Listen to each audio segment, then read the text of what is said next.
ओम नमो भगवते वासुदेवाय। श्रीमद्भागवत महात्म। कृष्णं नारायणं वंदे कृष्णं वंदे व्रजप्रियं कृष्णं द्वैपायनं वंदे कृष्णं वंदे प्रथासुतम्। अथ प्रथमो अध्याय। देवर्षि नारद की भक्ति से भेंट। सच्चिदानंद स्वरूप भगवान श्री कृष्ण को हम नमस्कार करते हैं, जो जगत की उत्पत्ति, स्थिति और विनाश के हेतु तथा आध्यात्मिक, आदि दैविक और आदि भौतिक तीनों प्रकार के तापों का नाश करने वाले हैं।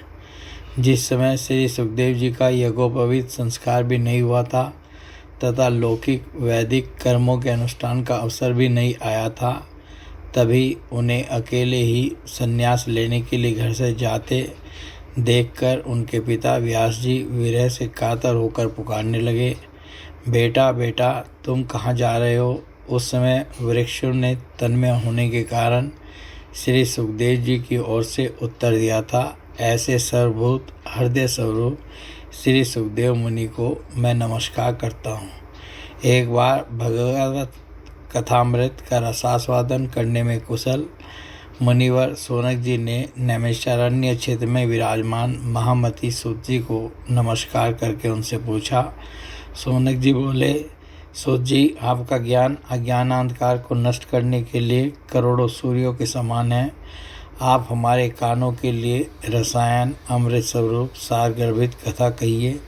भक्ति, ज्ञान और वैराग्य से प्राप्त होने वाले महान विवेक की वृद्धि किस प्रकार होती है तथा वैष्णव लोग किस तरह इस माया मोह से अपना पीछा छुड़ाते हैं। इस घोर कली काल में जीव प्राय आसुरी स्वभाव के हो गए हैं।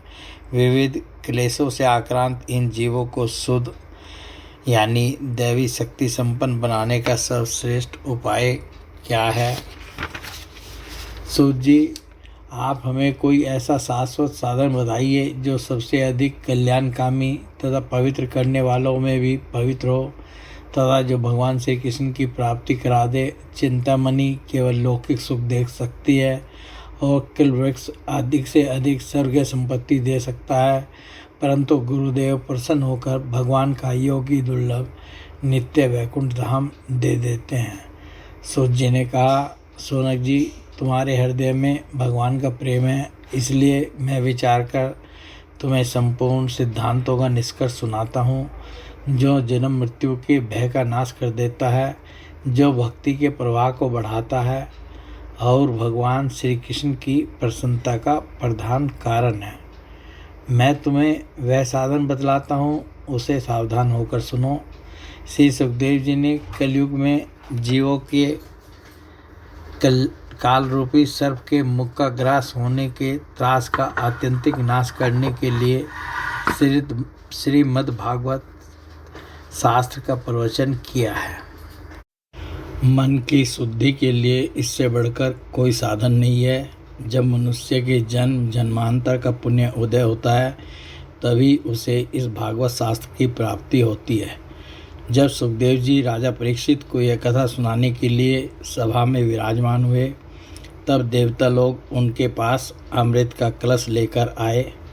देवता अपना काम बनाने में बड़े कुशल होते हैं, अतः यहाँ भी सबने सुखदेव मुनि को नमस्कार करके कहा, आप यह अमृत लेकर बदले में हमें कथा अमृत का दान दीजिए।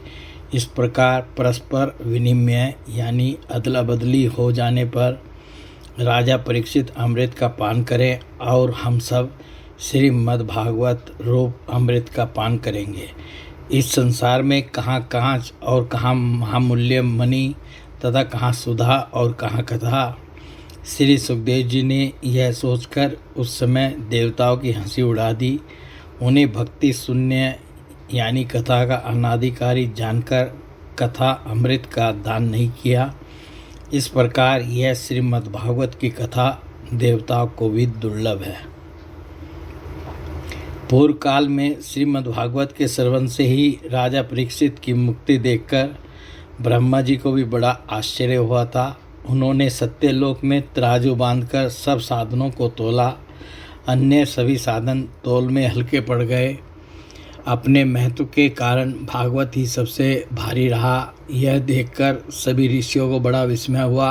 उन्होंने कलयुग में इस भगवत रूप भागवत शास्त्र को ही पढ़ने सुनने से तत्काल मोक्ष देने वाला निश्चय किया। सप्ताह विधि से श्रवण करने पर यह निश्चय भक्ति प्रदान करता है। पूर्व काल में इसे दयापरायण सनकादि ने देव ऋषि नारद को सुनाया था। यद्यपि देव ऋषि ने पहले ब्रह्मा जी के मुख से इसे श्रवण कर लिया था, तथापि सप्ताह श्रवण की विधि तो उन्हें सनकादि ने ही बताई थी। शौनक जी ने पूछा, सांसारिक प्रपंच से मुक्त एवं विचरणशील नारद जी का सनकादि के साथ संयोग कहाँ हुआ और विधि विधान के श्रवण में उनकी प्रीति कैसे हुई? सूत जी ने कहा, अब मैं तुम्हें वह भक्तिपूर्ण कथानक सुनाता हूँ जो सुखदेव जी ने मुझे अपना अनन्य शिष्य जानकर एकांत में सुनाया था। एक दिन विशालापुरी में वे चारों निर्मल ऋषि सत्संग के लिए आए। वहाँ उन्होंने नारद जी को देखा। सनकादि ने पूछा, ब्राह्मण, आपका मुख उदास क्यों हो रहा है? आप चिंतातुर कैसे हैं?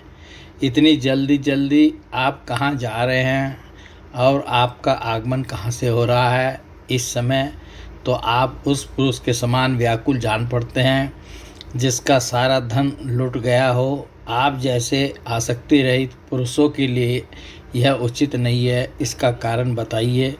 नारद जी ने कहा, मैं सर्वोत्तम लोक समझकर पृथ्वी में आया था। यहाँ पुष्कर, प्रयाग, काशी, गोदावरी यानी नासिक, हरिद्वार, कुरुक्षेत्र, श्रीरंग और सेतुबंध आदि कई तीर्थों में मैं इधर उधर विचरता रहा, किंतु मुझे कहीं भी मन को संतोष देने वाली शांति नहीं मिली। इस समय अधर्म के सहायक कलयुग ने सारी पृथ्वी को पीड़ित कर रखा है। अब यहाँ सत्य, तप, सोच यानी बाहर भीतर की पवित्रता, दया, दान आदि कुछ भी नहीं है। बेचारे जीव केवल अपना पेट पालने में लगे हुए हैं। वे असत्यभाषी, आलसी, मंदबुद्धि, भाग्यहीन, उपद्रवग्रस्त हो गए हैं। जो साधु संत कहे जाते हैं वे पूरे पाखंडी हो गए हैं। देखने में तो वे विरक्त हैं, किंतु स्त्री, धन आदि सभी का परिग्रह करते हैं। घरों में स्त्रियों का राज्य है। साले सलाहकार बने हुए हैं। लोभ से लोग कन्या विक्रय करते हैं और स्त्री पुरुषों में कलह मचा रहता है। महात्माओं के आश्रम, तीर्थ और नदियों पर यमनों यानी विधर्मियों का अधिकार हो गया है। उन दुष्टों ने बहुत से देवालय भी नष्ट कर दिए हैं। इस समय यहाँ न कोई योगी है, न सिद्ध है, न ज्ञानी है और न सत्कर्म करने वाला ही है। सारे साधन इस समय कली रूप दावानल से जलकर भस्म हो गए हैं। इस कलयुग में सभी देशवासी बाजारों में अन्न बेचने लगे हैं। ब्राह्मण लोग पैसा लेकर वेद पढ़ाते हैं और स्त्रियां वेश्यावृत्ति से निर्वाह करने लगी हैं। इस तरह कलयुग के दोष देखता और पृथ्वी पर विचरता हुआ मैं यमुना जी के तट पर पहुंचा, जहां भगवान श्री कृष्ण की अनेकों लीलाएं हो चुकी हैं। मुनिवरों, सुनिए, वहाँ मैंने एक बड़ा आश्चर्य देखा। वहाँ एक युवती स्त्री खिर मन से बैठी थी। उसके पास दो वृद्ध पुरुष अचेत अवस्था में पड़े जोर जोर से सांस ले रहे थे। वह तरुणी उनकी सेवा करती हुई कभी उन्हें चेत कराने का प्रयत्न करती और कभी उनके आगे रोने लगती थी। वह अपने शरीर के रक्षक परमात्मा को दसों दिशाओं में देख रही थी। उसके चारों ओर सैकड़ों स्त्रियां उससे पंखा झल रही थी और बार बार समझाती जाती थी। दूर से यह सब चरित्र देखकर मैं कौतूहलवश उसके पास चला गया। मुझे देखकर वह युवती खड़ी हो गई और बड़ी व्याकुल होकर कहने लगी। युवती ने कहा, अजी महात्मा जी, क्षण भर ठहर जाइए, मेरी चिंता को भी नष्ट कर दीजिए। आपका दर्शन तो संसार के सभी पापों का सर्वथा नष्ट कर देने वाला है। आपके वचनों से मेरे दुख का भी बहुत कुछ शांति हो जाएगी। मनुष्य का जब बड़ा भाग्य होता है तभी आपके दर्शन हुआ करते हैं।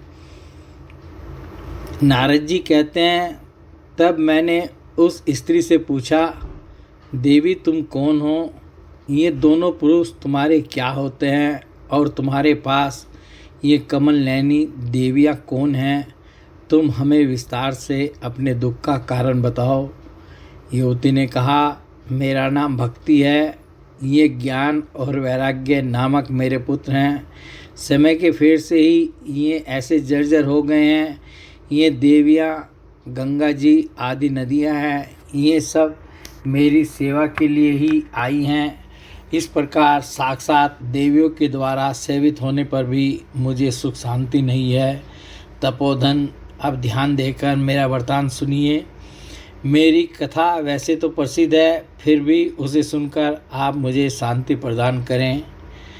मैं द्रविड़ देश में उत्पन्न हुई, कर्नाटक में बढ़ी, कहीं कहीं महाराष्ट्र में सम्मानित हुई, किंतु गुजरात में मुझको बुढ़ापे ने आ घेरा। वहाँ घोर कलयुग के प्रभाव से पाखंडियों ने मुझे अंग भंग कर दिया। चिरकाल तक यह अवस्था रहने के कारण मैं अपने पुत्रों के साथ दुर्बल और निस्तेज हो गई। अब जब से मैं वृंदावन आई तब से पुनः परम सुंदरी स्वरूपवती नवयुवती हो गई हूँ, किंतु सामने पड़े हुए ये दोनों मेरे पुत्र थके मांदे दुखी हो रहे हैं। अब मैं यह स्थान छोड़कर अन्यत्र जाना चाहती हूँ। ये दोनों बूढ़े हो गए हैं, इसी दुख से मैं दुखी हूँ। मैं तरुणी क्यों और ये दोनों मेरे पुत्र बूढ़े क्यों? हम तीनों साथ साथ रहने वाले हैं, फिर यह विपरीतता क्यों? होना तो यह चाहिए कि माता बूढ़ी हो और पुत्र तरुण। इसी से मैं आश्चर्यचकित चित्त से अपनी इस अवस्था पर शोक करती रहती हूँ। आप परम बुद्धिमान एवं योग निधि हैं, इसका क्या कारण हो सकता है, बताइए। नारद जी ने कहा, साध्वी, मैं अपने हृदय में ज्ञान दृष्टि से तुम्हारे संपूर्ण दुख का कारण देखता हूँ। तुम्हें विषाद नहीं करना चाहिए। श्री हरि तुम्हारा कल्याण करेंगे। सूत जी कहते हैं, मुनिवर नारद जी ने एक क्षण में ही उसका कारण जानकर कहा। नारद जी ने कहा, देवी सावधान होकर सुनो, यह दारुण कलयुग है। इसी से इस समय सदाचार, योग मार्ग और तप आदि सभी लुप्त हो गए हैं। लोग सठता और दुष्कर्म में लगकर अघासुर बन रहे हैं। संसार में जहाँ देखो वहीं सत्पुरुष दुख में मलान हैं और दुष्ट सुखी हो रहे हैं। इस समय जिस बुद्धिमान पुरुष का धैर्य बना रहे वही बड़ा ज्ञानी और पंडित है। पृथ्वी क्रमशः प्रतिवर्ष शेष जी के लिए भार रूप होती जा रही है। अब यह छूने योग्य तो क्या, देखने योग्य भी नहीं रह गई है और न इसमें कहीं मंगल ही दिखाई देता है। अब किसी को पुत्रों के साथ तुम्हारा दर्शन भी नहीं होता। विषयानुराग के कारण अंधे बने हुए जीवों से उपेक्षित होकर तुम जर्जर हो रही हो। वृंदावन के संयोग से तुम फिर नवीन तरुणी हो गई हो। अतः यह वृंदावन धाम धन्य है, जहाँ भक्ति सर्वत्र नृत्य कर रही है। परंतु तुम्हारे इन दोनों पुत्रों का यहाँ कोई ग्राहक नहीं है, इसलिए इनका बुढ़ापा नहीं छूट रहा है।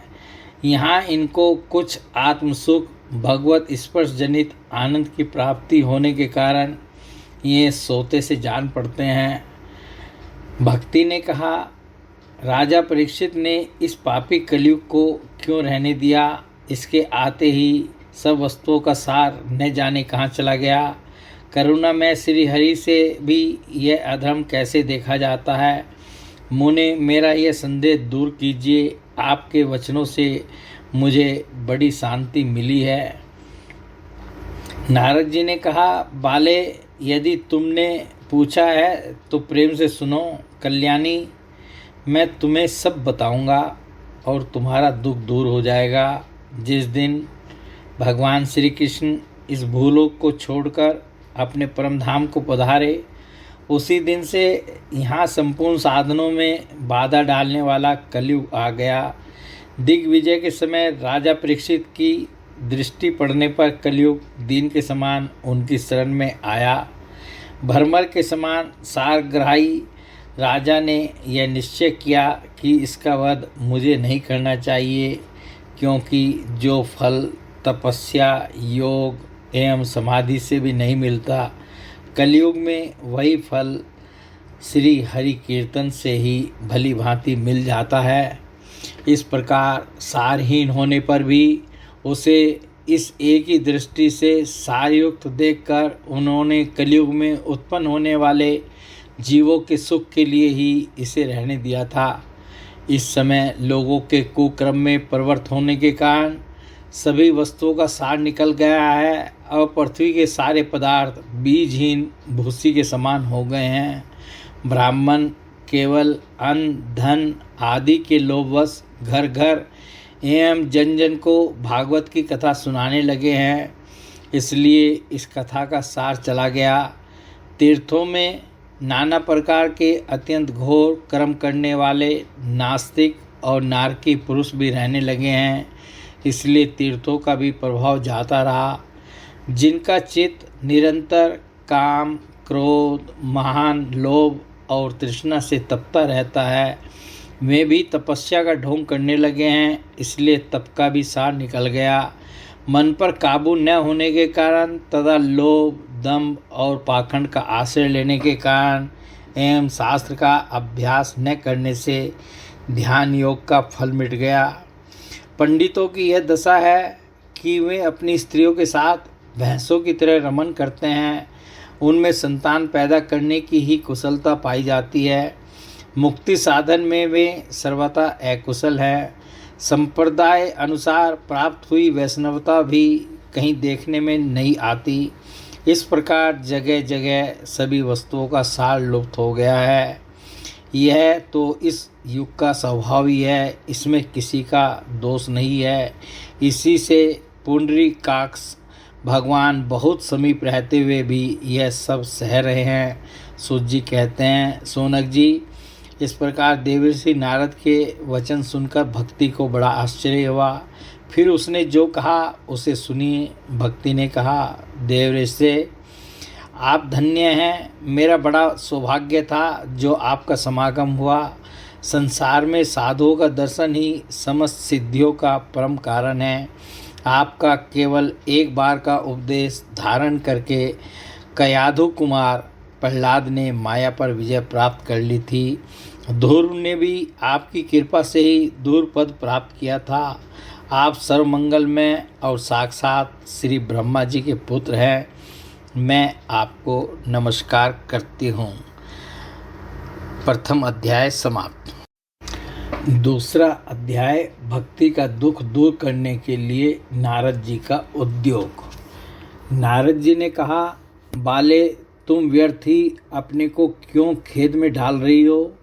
अरे तुम इतनी चिंतातुर क्यों हो? भगवान श्री कृष्ण के चरण कमलों का चिंतन करो। उनकी कृपा से तुम्हारा सारा दुख दूर हो जाएगा। जिन्होंने कौरवों के अत्याचार से द्रौपदी की रक्षा की थी और गोप सुंदरियों को स्नात किया था, वे श्री कृष्ण कहीं चले थोड़े गए हैं। फिर तुम तो भक्ति हो और सदा उन्हें प्राणों से भी प्यारी हो। तुम्हारे बुलाने पर तो भगवान नीचों के घरों में भी चले जाते हैं। सत्य, त्रेता और द्वापर, इन 3 युगों में ज्ञान और वैराग्य मुक्ति के साधन थे, किंतु कलयुग में तो केवल भक्ति ही ब्रह्म सायुज्य यानी मोक्ष की प्राप्ति कराने वाली है। यह सोचकर ही परमानंद चिन्मूर्ति ज्ञान स्वरूप श्री हरि ने अपने सत्स्वरूप से तुम्हें रचा है। तुम साक्षात श्री कृष्णचंद्र की प्रिया और परम सुंदरी हो। एक बार जब तुमने हाथ जोड़कर पूछा था कि मैं क्या करूं, तब भगवान ने तुम्हें यही आज्ञा दी थी कि मेरे भक्तों का पोषण करो। तुमने भगवान की वह आज्ञा स्वीकार कर ली। इससे तुम पर श्री हरि बहुत प्रसन्न हुए और तुम्हारी सेवा करने के लिए मुक्ति को तुम्हें दासी के रूप में दे दिया और इन ज्ञान वैराग्य को पुत्रों के रूप में। तुम अपने साक्षात स्वरूप से वैकुंठ धाम में ही भक्तों का पोषण करती हो। भूलोक में तो तुमने उनकी पुष्टि के लिए केवल छाया रूप धारण कर रखा है। अब तुम मुक्ति, ज्ञान और वैराग्य को साथ लिए पृथ्वी तल पर आई और सतयुग से द्वार पर्यंत बड़े आनंद से रही। कलयुग में तुम्हारी दासी मुक्ति पाखंड रूप रोग से पीड़ित होकर छीन होने लगी थी, इसलिए वह तो तुरंत ही तुम्हारी आज्ञा से वैकुंठ लोक को चली गई। इस लोक में भी तुम्हारे स्मरण करने से ही वह आती है और फिर चली जाती है, किंतु इन ज्ञान वैराग्य को तुमने पुत्र मानकर अपने पास ही रख छोड़ा है। फिर भी कलयुग में इनकी उपेक्षा होने के कारण तुम्हारे ये पुत्र उत्साहहीन और वृद्ध हो गए हैं। फिर भी तुम चिंता न करो, मैं इनके नव जीवन का उपाय सोचता हूँ। सुमुखी, कली के समान कोई भी युग नहीं है। इस युग में मैं तुम्हें घर घर में प्रत्येक पुरुष के हृदय में स्थापित कर दूंगा। देखो, अन्य सब धर्मों को दबाकर और भक्ति विषयक महोत्सवों को आगे रखकर यदि मैंने लोक में तुम्हारा प्रचार न किया तो मैं श्री हरि का दास नहीं। इस कलयुग में जो जीव तुमसे युक्त होंगे वे पापी होने पर भी बेखटके भगवान श्री कृष्ण के अभय धाम को प्राप्त होंगे, जिनके हृदय में निरंतर प्रेम रूपिणी भक्ति निवास करती है। वे शुद्धांतः कर्ण पुरुष सपन में भी यमराज को नहीं देखते। जिनके हृदय में भक्ति महारानी का निवास है, उन्हें प्रेत, पिशाच, राक्षस या दैत्य आदि स्पर्श करने में भी समर्थ नहीं हो सकते। भगवान तप, वेदाध्ययन, ज्ञान और कर्म आदि किसी भी साधन से वश में नहीं किए जा सकते। वे केवल भक्ति से ही वशीभूत होते हैं। इसमें श्री गोपीजन प्रमाण है। मनुष्यों का सहस्रों जन्म के पुण्य प्रताप से भक्ति में अनुराग होता है। कलयुग में केवल भक्ति ही सार है। भक्ति से तो साक्षात श्री कृष्णचंद्र सामने उपस्थित हो जाते हैं। जो लोग भक्ति से द्रोह करते हैं वे तीनों लोकों में दुख ही दुख पाते हैं। पूर्व काल में भक्त का तिरस्कार करने वाले दुर्वासा ऋषि को बड़ा कष्ट उठाना पड़ा था। बस व्रत, तीर्थ, योग, यज्ञ और ज्ञान चर्चा आदि बहुत से साधनों की कोई आवश्यकता नहीं है। एकमात्र भक्ति ही मुक्ति देने वाली है। सूत जी कहते हैं, इस प्रकार नारद जी के निर्णय किए हुए अपने महात्म्य को सुनकर भक्ति के सारे अंग पुष्ट हो गए और वे उनसे कहने लगी। भक्ति ने कहा, नारद जी आप धन्य हैं। मैं आपकी मुझ में निश्चल प्रीति है। मैं सदा आपके हृदय में रहूँगी, कभी आपको छोड़कर नहीं जाऊँगी। साधो, आप बड़े कृपालु हैं। आपने क्षण भर में ही मेरा सारा दुख दूर कर दिया, किंतु अभी मेरे पुत्रों में चेतना नहीं आई है। आप इन्हें शीघ्र ही सचेत कर दीजिए, जगा दीजिए। सूत जी कहते हैं, भक्ति के ये वचन सुनकर नारद जी को बड़ी करुणा आई और वे उन्हें हाथ से हिला डुलाकर जगाने लगे। फिर उनके कान के पास मुंह लगाकर जोर से कहा, ओ ज्ञान जल्दी जग पड़ो, ओ वैराग्य जल्दी जग पड़ो। फिर उन्होंने वेद ध्वनि, वेदांत घोष और बार बार गीता पाठ करके उन्हें जगाया। इससे वे जैसे तैसे बहुत जोर लगाकर उठे, किंतु आलस्य के कारण वे दोनों जम्भाई लेते रहे, नेत्र उघाड़कर देख भी नहीं सके। उनके बाल बगुलों की तरह सफ़ेद हो गए थे। उनके अंग प्राय सूखे काठ के समान निस्तेज और कठोर हो गए थे। इस प्रकार भूख प्यास के मारे अत्यंत दुर्बल होने के कारण उन्हें फिर सोते देख नारद जी को बड़ी चिंता हुई और वे सोचने लगे, अब मुझे क्या करना चाहिए। इनकी यह नींद और से भी बढ़कर इनकी वृद्धावस्था कैसे दूर हो। सोनक जी इस प्रकार चिंता करते करते वे भगवान का स्मरण करने लगे। उसी समय यह आकाशवाणी हुई कि मुने खेद मत करो, तुम्हारा यह उद्योग निसंदेह सफल होगा। देवऋषि, इसके लिए तुम एक सत्कर्म करो। वह कर्म तुम्हें संत शिरोमणि महानुभाव बताएंगे। उस सत्कर्म का अनुष्ठान करते ही क्षण भर में इनकी नींद और वृद्धावस्था चली जाएगी तथा सर्वत्र भक्ति का प्रसार होगा। यह आकाशवाणी वहाँ सभी को साफ साफ सुनाई दी। इससे नारद जी को बड़ा विस्मय हुआ और वे कहने लगे, मुझे तो इसका कुछ हास्य समझ में नहीं आया। नारद जी बोले, इस आकाशवाणी ने भी गुप्त रूप से ही बात कही है। यह नहीं बताया कि वह कौन सा साधन किया जाए जिससे इनका कार्य सिद्ध हो। वे संत न जाने कहाँ मिलेंगे और किस प्रकार उस साधन को बताएंगे। अब आकाशवाणी ने जो कुछ कहा है उसके अनुसार मुझे क्या करना चाहिए। सूत जी कहते हैं, सोनक जी, तब ज्ञान वैराग्य दोनों को वहीं छोड़कर नारद मुनि वहाँ से चल पड़े और प्रत्येक तीर्थ में जा जाकर मार्ग में मिलने वाले मुनीश्वरों से वह साधन पूछने लगे। उनकी उस बात को सुनते तो सब थे, किंतु उसके विषय में कोई कुछ भी निश्चित उत्तर न देता। किन्हीं ने उसे असाध्य बताया, कोई बोले इसका ठीक ठीक पता लगना ही कठिन है।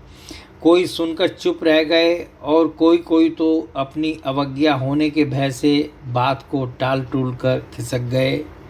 त्रिलोकी में महान आश्चर्यजनक हाहाकार मच गया। लोग आपस में कानाफूसी करने लगे। भाई, जब वेद ध्वनि, वेदांत घोष और बार बार गीता पाठ सुनाने पर भी भक्ति, ज्ञान और वैराग्य ये तीनों नहीं जगाए जा सके, तब और कोई उपाय नहीं है।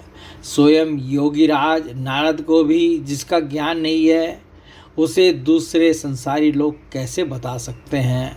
इस प्रकार जिन जिन ऋषियों से इसके विषय में पूछा गया उन्होंने निर्णय करके यही कहा कि यह बात दुसाध्य ही है। तब नारद जी बहुत चिंतातुर हुए और बद्री वन में आए। ज्ञान वैराग्य को जगाने के लिए वहाँ उन्होंने यह निश्चय किया कि मैं तप करूँगा। इसी समय उन्हें अपने सामने करोड़ों सूर्यों के समान तेजस्वी सनकादि मुनीश्वर दिखाई दिए। उन्हें देखकर वे मुनिश्रेष्ठ कहने लगे। नारद जी ने कहा, महात्माओं, इस समय बड़े भाग्य से मेरा आप लोगों के साथ समागम हुआ है। आप मुझ पर कृपा करके शीघ्र ही वह साधन बताइए।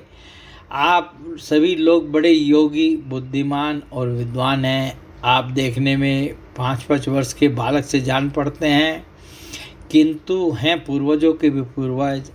आप लोग सदा वैकुंठ धाम में निवास करते हैं, निरंतर हरि कीर्तन में तत्पर रहते हैं, भगवत लीला अमृत का रसास्वादन कर सदा उसी में उन्मत्त रहते हैं और एकमात्र भगवत कथा ही आपके जीवन का आधार है। हरि शरणम यानी भगवान ही हमारे रक्षक हैं। यह वाक्य यानी मंत्र सर्वदा आपके मुख में रहता है। इसी से काल प्रेरित वृद्धावस्था भी आपको बाधा नहीं पहुंचाती। पूर्व काल में आपके भ्रूभंग मात्र से भगवान विष्णु के द्वारपाल जय और विजय तुरंत पृथ्वी पर गिर गए थे और फिर आपकी ही कृपा से मैं पुनः वैकुंठ लोक पहुंच गए। धन्य हैं, इस समय आपका दर्शन बड़े सौभाग्य से हुआ है। मैं बहुत दीन हूँ और आप लोग स्वभाव से ही दयालु हैं, इसलिए मुझ पर आपको अवश्य कृपा करनी चाहिए। बताइए, आकाशवाणी ने इस जिसके विषय में कहा है वह कौन सा साधन है और मुझे किस प्रकार उसका अनुष्ठान करना चाहिए। आप इसका विस्तार से वर्णन कीजिए। भक्ति, ज्ञान और वैराग्य को किस प्रकार सुख मिल सकता है और किस तरह इनकी प्रेम पूर्वक सब वर्णों में प्रतिष्ठा की जा सकती है। सनकादि ने कहा, देवऋषि, आप चिंता न करें, मन में प्रसन्न हो। उनके उद्धार का एक सरल उपाय पहले से ही विद्यमान है। नारद जी, आप धन्य हैं। आप विरक्तों के शिरोमणि हैं, श्री कृष्ण दासों के शाश्वत पथ प्रदर्शक एवं भक्ति योग के भास्कर हैं। आप भक्ति के लिए जो उद्योग कर रहे हैं या आपके लिए कोई आश्चर्य की बात नहीं समझनी चाहिए। भगवान के भक्त के लिए तो भक्ति की सम्यक स्थापना करना सदा उचित ही है। ऋषियों ने संसार में अनेकों मार्ग प्रकट किए हैं, किंतु वे सभी कष्ट साध्य हैं और परिणाम में प्राय स्वर्ग की ही प्राप्ति कराने वाले हैं। अभी तक भगवान की प्राप्ति कराने वाला मार्ग तो गुप्त ही रहा है। उसका उपदेश करने वाला पुरुष प्राय भाग्य से ही मिलता है। आपको वह आकाशवाणी ने जिस सत्कर्म का संकेत किया है उसे हम बतलाते हैं। आप प्रसन्न और समाहित चित्त होकर सुनिए। नारद जी, द्रव्य यज्ञ, तपोयज्ञ, योग यज्ञ और स्वाध्याय रूप ज्ञान यज्ञ, ये सब तो स्वर्ग आदि की प्राप्ति कराने वाले क्रम की ही ओर संकेत करते हैं। पंडितों ने ज्ञान यज्ञ को ही सत्कर्म यानी मुक्तिदायक कर्म का सूचक माना है। वह श्रीमद् भागवत का पारायण है, जिसका गान सुकादि महानुभावों ने किया है। उसके शब्द सुनने से ही भक्ति, ज्ञान और वैराग्य को बड़ा बल मिलेगा। इससे ज्ञान वैराग्य का कष्ट मिट जाएगा और भक्ति को आनंद मिलेगा। सिंह की गर्जना सुनकर जैसे भेड़िए भाग जाते हैं, उसी प्रकार श्रीमद् भागवत की ध्वनि से कलयुग के सारे दोष नष्ट हो जाएंगे। तब प्रेम रस प्रवाहित करने वाली भक्ति ज्ञान और वैराग्य को साथ लेकर प्रत्येक घर और व्यक्ति के हृदय में क्रीड़ा करेगी। नारद जी ने कहा, मैंने वेदांत की ध्वनि और गीता पाठ करके उन्हें बहुत जगाया, किंतु फिर भी भक्ति, ज्ञान और वैराग्य ये तीनों नहीं जगे। ऐसी स्थिति में श्रीमद् भागवत सुनाने से वे कैसे जगेंगे, क्योंकि उस कथा के प्रत्येक श्लोक और प्रत्येक पद में भी वेदों का ही तो सारांश है। आप लोग शरणागत वत्सल हैं तथा आपका दर्शन कभी व्यर्थ नहीं होता, इसलिए मेरा यह संदेह दूर कर दीजिए। इस कार्य में विलंब न कीजिए। सनकादि ने कहा, श्रीमद् भागवत की कथा वेद और उपनिषदों के सार से बनी है, इसलिए उनसे अलग उनकी फल रूपा होने के कारण वह बड़ी उत्तम जान पड़ती है। जिस प्रकार रस वृक्ष की जड़ से लेकर शाखा पर्यंत रहता है, किंतु इस स्थिति में उसका आस्वादन नहीं किया जा सकता, वही जब अलग होकर फल के रूप में आ जाता है तब संसार में सभी को प्रिय लगने लगता है। दूध में घी रहता ही है, किंतु उस समय उसका अलग स्वाद नहीं मिलता, वही जब उससे अलग हो जाता है तब देवताओं के लिए भी स्वास्थ्यवर्धक हो जाता है। खांड ईख के और छोर और बीच में भी व्याप्त रहती है, तथापि अलग होने पर उसकी कुछ और ही मिठास होती है। ऐसी ही यह भागवत की कथा है। यह भागवत पुराण वेदों के समान है। श्री व्यासदेव जी ने इसे भक्ति, ज्ञान और वैराग्य की स्थापना के लिए प्रकाशित किया है। पूर्व काल में जिस समय वेदांत के पारगामी और गीता की भी रचना करने वाले भगवान व्यासदेव खिन्न होकर अज्ञान समुद्र में गोते खा रहे थे, उस समय आपने ही उन्हें 4 श्लोकों में इसका उपदेश किया था। उसे सुनते ही उनकी सारी चिंता दूर हो गई थी। फिर इसमें आपको आश्चर्य क्यों हो रहा है जो आप हमसे प्रश्न कर रहे हैं? आपको उन्हें शोक और दुख का विनाश करने वाला श्रीमद् भागवत पुराण ही सुनाना चाहिए। नारद जी ने कहा, महानुभावों, आपका दर्शन जीवों के संपूर्ण पापों को तत्काल नष्ट कर देता है और जो संसार दुख रूप दावानल से तपे हुए हैं उन पर शीघ्र ही शांति की वर्षा करता है। आप निरंतर शेष जी के सहस्र मुखों से गाए हुए भगवत कथा अमृत का ही पान करते रहते हैं। मैं प्रेम लक्षणा भक्ति का प्रकाश करने के उद्देश्य से आपकी शरण लेता हूँ। जब अनेक जन्मों के संचित पुण्य पुंज का उदय होने से मनुष्य को सत्संग मिलता है, तब वह उसके अज्ञान जनित मोह और मद रूप अंधकार का नाश करके विवेक उदय होता है। अध्याय 3 भक्ति के कष्ट की निवृत्ति। नारद जी कहते हैं, अब मैं भक्ति, ज्ञान और वैराग्य को स्थापित करने के लिए प्रयत्न पूर्वक श्री सुखदेव जी के कहे हुए भागवत शास्त्र की कथा द्वारा उज्ज्वल ज्ञान यज्ञ करूँगा। यह यज्ञ मुझे कहाँ करना चाहिए? आप इसके लिए कोई स्थान बता दीजिए। आप लोग वेद के पारगामी हैं, इसलिए मुझे इस सुख शास्त्र की महिमा सुनाइए। यह भी बताइए कि श्रीमद् भागवत की कथा कितने दिनों में सुनानी चाहिए और उसके सुनने की विधि क्या है? सनकादि बोले, नारद जी, आप बड़े विनीत और विवेकी हैं। सुनिए, हम आपको ये सब बातें बताते हैं। हरिद्वार के पास आनंद नाम का एक घाट है। वहाँ अनेकों ऋषि रहते हैं तथा देवता और सिद्ध लोग भी उसका सेवन करते रहते हैं। भांति भांति के वृक्ष और लताओं के कारण वह बड़ा सघन है और वहाँ बड़ी कोमल नवीन बालू बिछी हुई है। वह घाट बड़ा ही सुरम्य और एकांत प्रदेश में है। वहाँ हर समय सुनहले कमलों की सुगंध आया करती है। उसके आसपास रहने वाले सिंह, हाथी आदि परस्पर विरोधी जीवों के चित्त में भी वैर भाव नहीं है। वहाँ आप बिना किसी विशेष प्रयत्न के ही ज्ञान यज्ञ आरंभ कर दीजिए। उस स्थान पर कथा में अपूर्व रस का उदय होगा। भक्ति भी अपनी आँखों के ही सामने निर्बल और जरा जीर्ण अवस्था में पड़े हुए ज्ञान और वैराग्य को साथ लेकर वहाँ आ जाएगी। क्योंकि जहाँ भी श्रीमद् भागवत की कथा होती है, वहाँ ये भक्ति आदि अपने आप पहुँच जाते हैं। वहाँ कानों में कथा के शब्द पढ़ने से ये तीनों तरुण हो जाएंगे। सूत जी कहते हैं, इस प्रकार कहकर नारद जी के साथ सनकादि भी श्रीमद् भागवत कथामृत का पान करने के लिए वहाँ से तुरंत गंगा तट पर चले आए। जिस समय वे तट पर पहुँचे, भूलोक, देवलोक और ब्रह्मलोक सभी जगह इस कथा का हल्ला हो गया। जो जो भगवत कथा के रसिक विष्णु भक्त थे, वे सभी श्रीमद्भागवत अमृत का पान करने के लिए सबसे आगे दौड़ दौड़ कर आने लगे।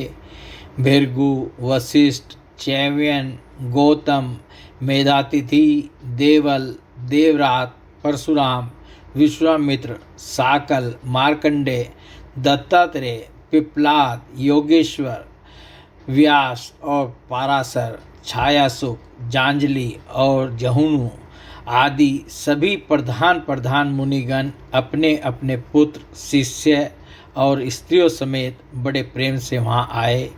इनके सिवा वेद, वेदांत, उपनिषद, मंत्र, तंत्र, 17 पुराण और 6 शास्त्र भी मूर्तिमान होकर वहाँ उपस्थित हुए। गंगा आदि नदियाँ, पुष्कर आदि सरोवर, कुरुक्षेत्र आदि समस्त क्षेत्र, सारी दिशाएं, दंडक आदि वन, हिमालय आदि पर्वत और देव, गंधर्व और दानव आदि सभी कथा सुनने चले आए। जो लोग अपने गौरव के कारण नहीं आए, महर्षि भृगु उन्हें समझा बुझा ले आए। तब कथा सुनाने के लिए दीक्षित होकर श्री कृष्ण पारायण सनकादि नारद जी के दिए हुए श्रेष्ठ आसन पर विराजमान हुए। उस समय सभी श्रोताओं ने उनकी वंदना की। श्रोताओं में वैष्णव, विरक्त, सन्यासी और ब्रह्मचारी लोग आगे बैठे और उन सब के आगे नारद जी विराजमान हुए। एक और ऋषिगण, एक और देवता, एक और वेद और उपनिषद आदि तथा एक और तीर्थ बैठे और दूसरी ओर स्त्रियां बैठी। उस समय सब और जय जयकार, नमस्कार और शंखों का शब्द होने लगा और अबीर, गुलाल, खील एवं फूलों की खूब वर्षा होने लगी। कोई कोई देवश्रेष्ठ तो विमानों पर चढ़कर वहाँ बैठे हुए सब लोगों पर कल वृक्ष के पुष्पों की वर्षा करने लगे।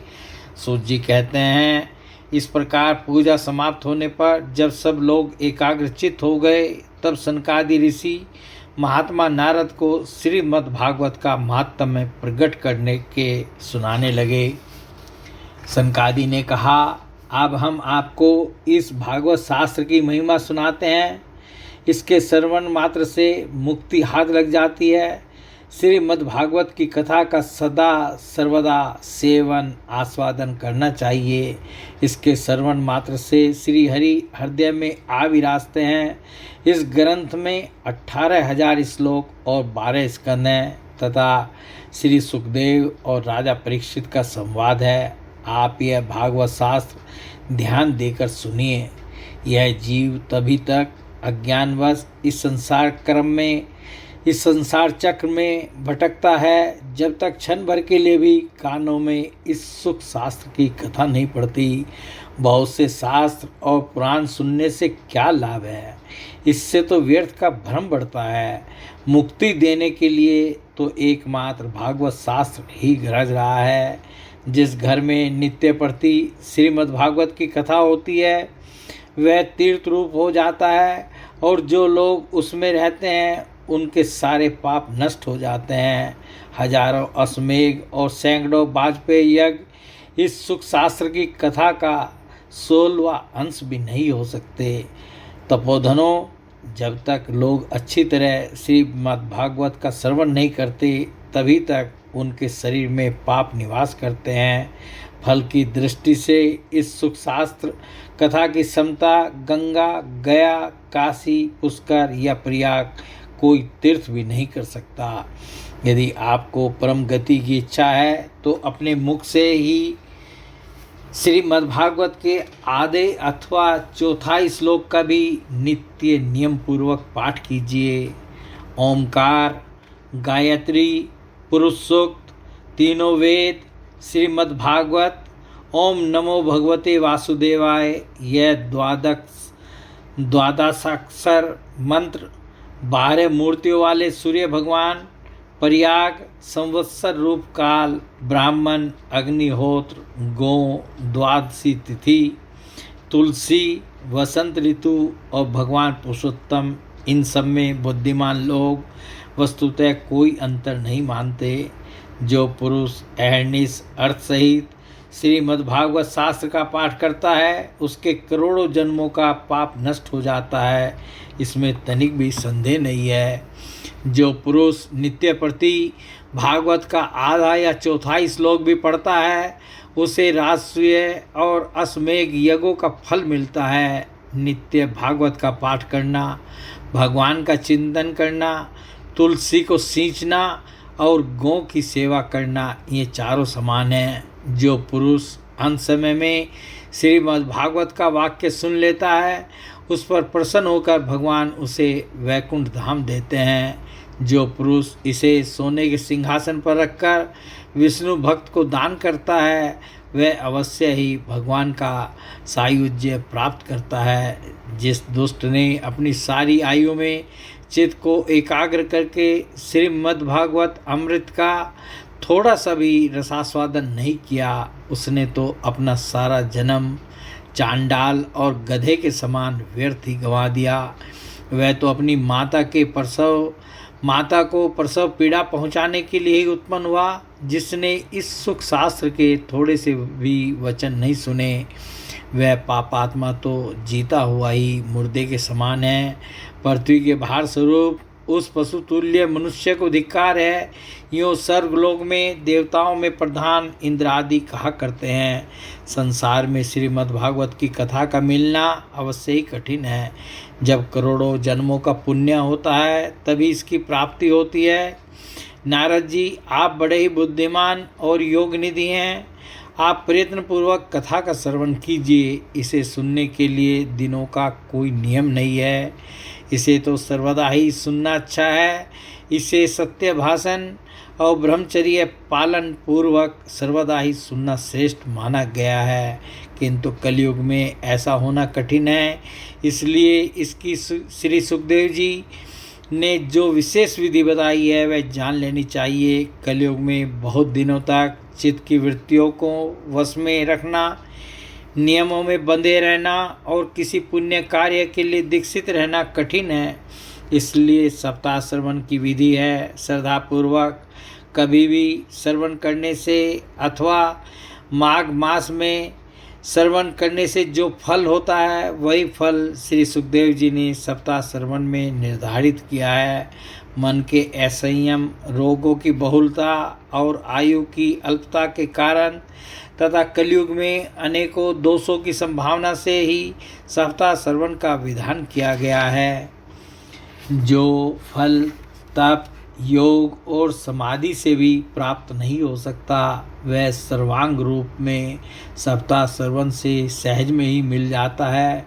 सप्ताह श्रवण यज्ञ से बढ़कर है, व्रत से बढ़कर है, तप से कहीं बढ़कर है, तीर्थ सेवन से तो सदा ही बड़ा है, योग से बढ़कर है, यहाँ तक कि ध्यान और ज्ञान से भी बढ़कर है।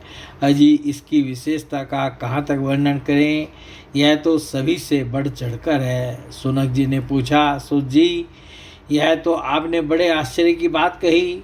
अवश्य ही यह भागवत पुराण योग वेता ब्रह्मा जी के भी आदि कारण श्री नारायण का निरूपण करता है, परंतु यह मोक्ष की प्राप्ति में ज्ञान आदि सभी साधनों का तिरस्कार करके इस युग में उनसे भी कैसे बढ़ गया। सूर्य ने कहा, सोनक जी जब भगवान श्री कृष्ण इस धराधाम को छोड़कर अपने नित्य धाम को जाने लगे, तब उनके मुखारविंद से एकादश स्कंद का ज्ञान उपदेश सुनकर भी उद्धव जी ने पूछा। उद्धव जी बोले, गोविंद अब आप तो अपने भक्तों का कार्य करके परम धाम को पधारना चाहते हैं, किंतु मेरे मन में एक बड़ी चिंता है, उसे सुनकर आप मुझे शांत कीजिए। अब घोर कलयुग आया ही समझिए, इसलिए संसार में फिर अनेकों दुष्ट प्रकट हो जाएंगे।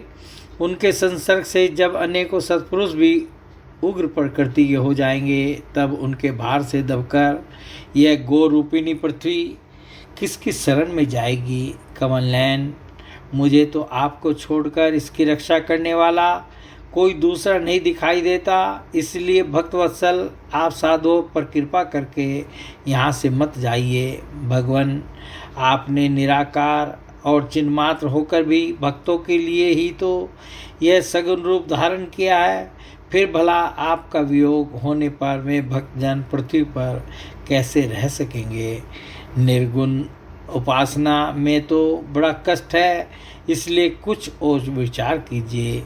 प्रभास क्षेत्र में उद्धव जी के वचन सुनकर भगवान सोचने लगे कि भक्तों के अवलंबन के लिए मुझे क्या व्यवस्था करनी चाहिए। सोनक जी तब भगवान ने अपनी सारी शक्ति भागवत में रख दी। वे अंतर्ध्यान होकर इस भागवत समुद्र में प्रवेश कर गए। इसलिए यह भगवान की साक्षात शब्दमयी मूर्ति है। इसके सेवन, श्रवण, पाठ अथवा दर्शन से ही मनुष्य के सारे पाप नष्ट हो जाते हैं। इसी से इसका सप्ताह श्रवण सबसे बढ़कर माना गया है, और कलयुग में तो अन्य सब साधनों को छोड़कर यही प्रधान धर्म बताया गया है। कली काल में यही ऐसा धर्म है जो दुख, दरिद्रता, दुर्भाग्य और पापों की सफाई कर देता है तथा काम, क्रोध आदि शत्रुओं पर विजय दिलाता है। अन्यथा भगवान की इस माया से पीछा छुड़ाना देवताओं के लिए भी कठिन है, मनुष्य तो इसे छोड़ ही कैसे सकते हैं। अतः इससे छूटने के लिए भी सप्ताह श्रवण का विधान किया गया है। सूत जी कहते हैं, सोनक जी जिस समय सनकादि मुनीश्वर इस प्रकार सप्ताह श्रवण की महिमा का बखान कर रहे थे, उस सभा में एक बड़ा आश्चर्य हुआ। उसे मैं तुम्हें बतलाता हूँ, सुनो। वहाँ तरुण अवस्था को प्राप्त हुए अपने दोनों पुत्रों को साथ लिए विशुद्ध प्रेम रूपा भक्ति बार बार श्री कृष्ण गोविंद हरे मुरारे, हे नाथ नारायण वासुदेवाय यदि आदि भगवत नामों का उच्चारण करती हुई अकस्मात प्रकट हो गई। सभी सदस्यों ने देखा कि परम सुंदरी भक्ति रानी भागवत के अर्थों का आभूषण पहने वहाँ पधारी। मुनियों की उस सभा में सभी ये तर्क वितर्क करने लगे कि कहाँ कैसे आई, यहाँ कैसे आई, कैसे प्रविष्ट हुई। तब सनकादि ने कहा, ये भक्ति देवी अभी अभी कथा के अर्थ से निकली हैं। उनके ये वचन सुनकर भक्ति ने अपने पुत्रों समेत अत्यंत विनम्र होकर सनत कुमार जी से कहा, भक्ति बोली, मैं कलयुग में नष्टप्राय हो गई थी। आपने कथा अमृत से सींचकर मुझे फिर पुष्ट कर दिया। अब आप यह बताइए कि मैं कहाँ रहूँ। यह सुनकर सनकादि ने उससे कहा, तुम भक्तों को भगवान का स्वरूप प्रदान करने वाली, अनन्य प्रेम का संपादन करने वाली और संसार रोग को निर्मूल करने वाली हो। अतः तुम धैर्य धारण करके नित्य निरंतर विष्णु भक्तों के हृदयों में ही निवास करो। ये कलयुग के दोष भले ही सारे संसार पर अपना प्रभाव डालें, किंतु वहाँ तुम पर इनकी दृष्टि भी नहीं पड़ सकेगी। इस प्रकार उनकी आज्ञा पाते ही भक्ति तुरंत भगवत भक्तों के हृदयों में जा विराजी।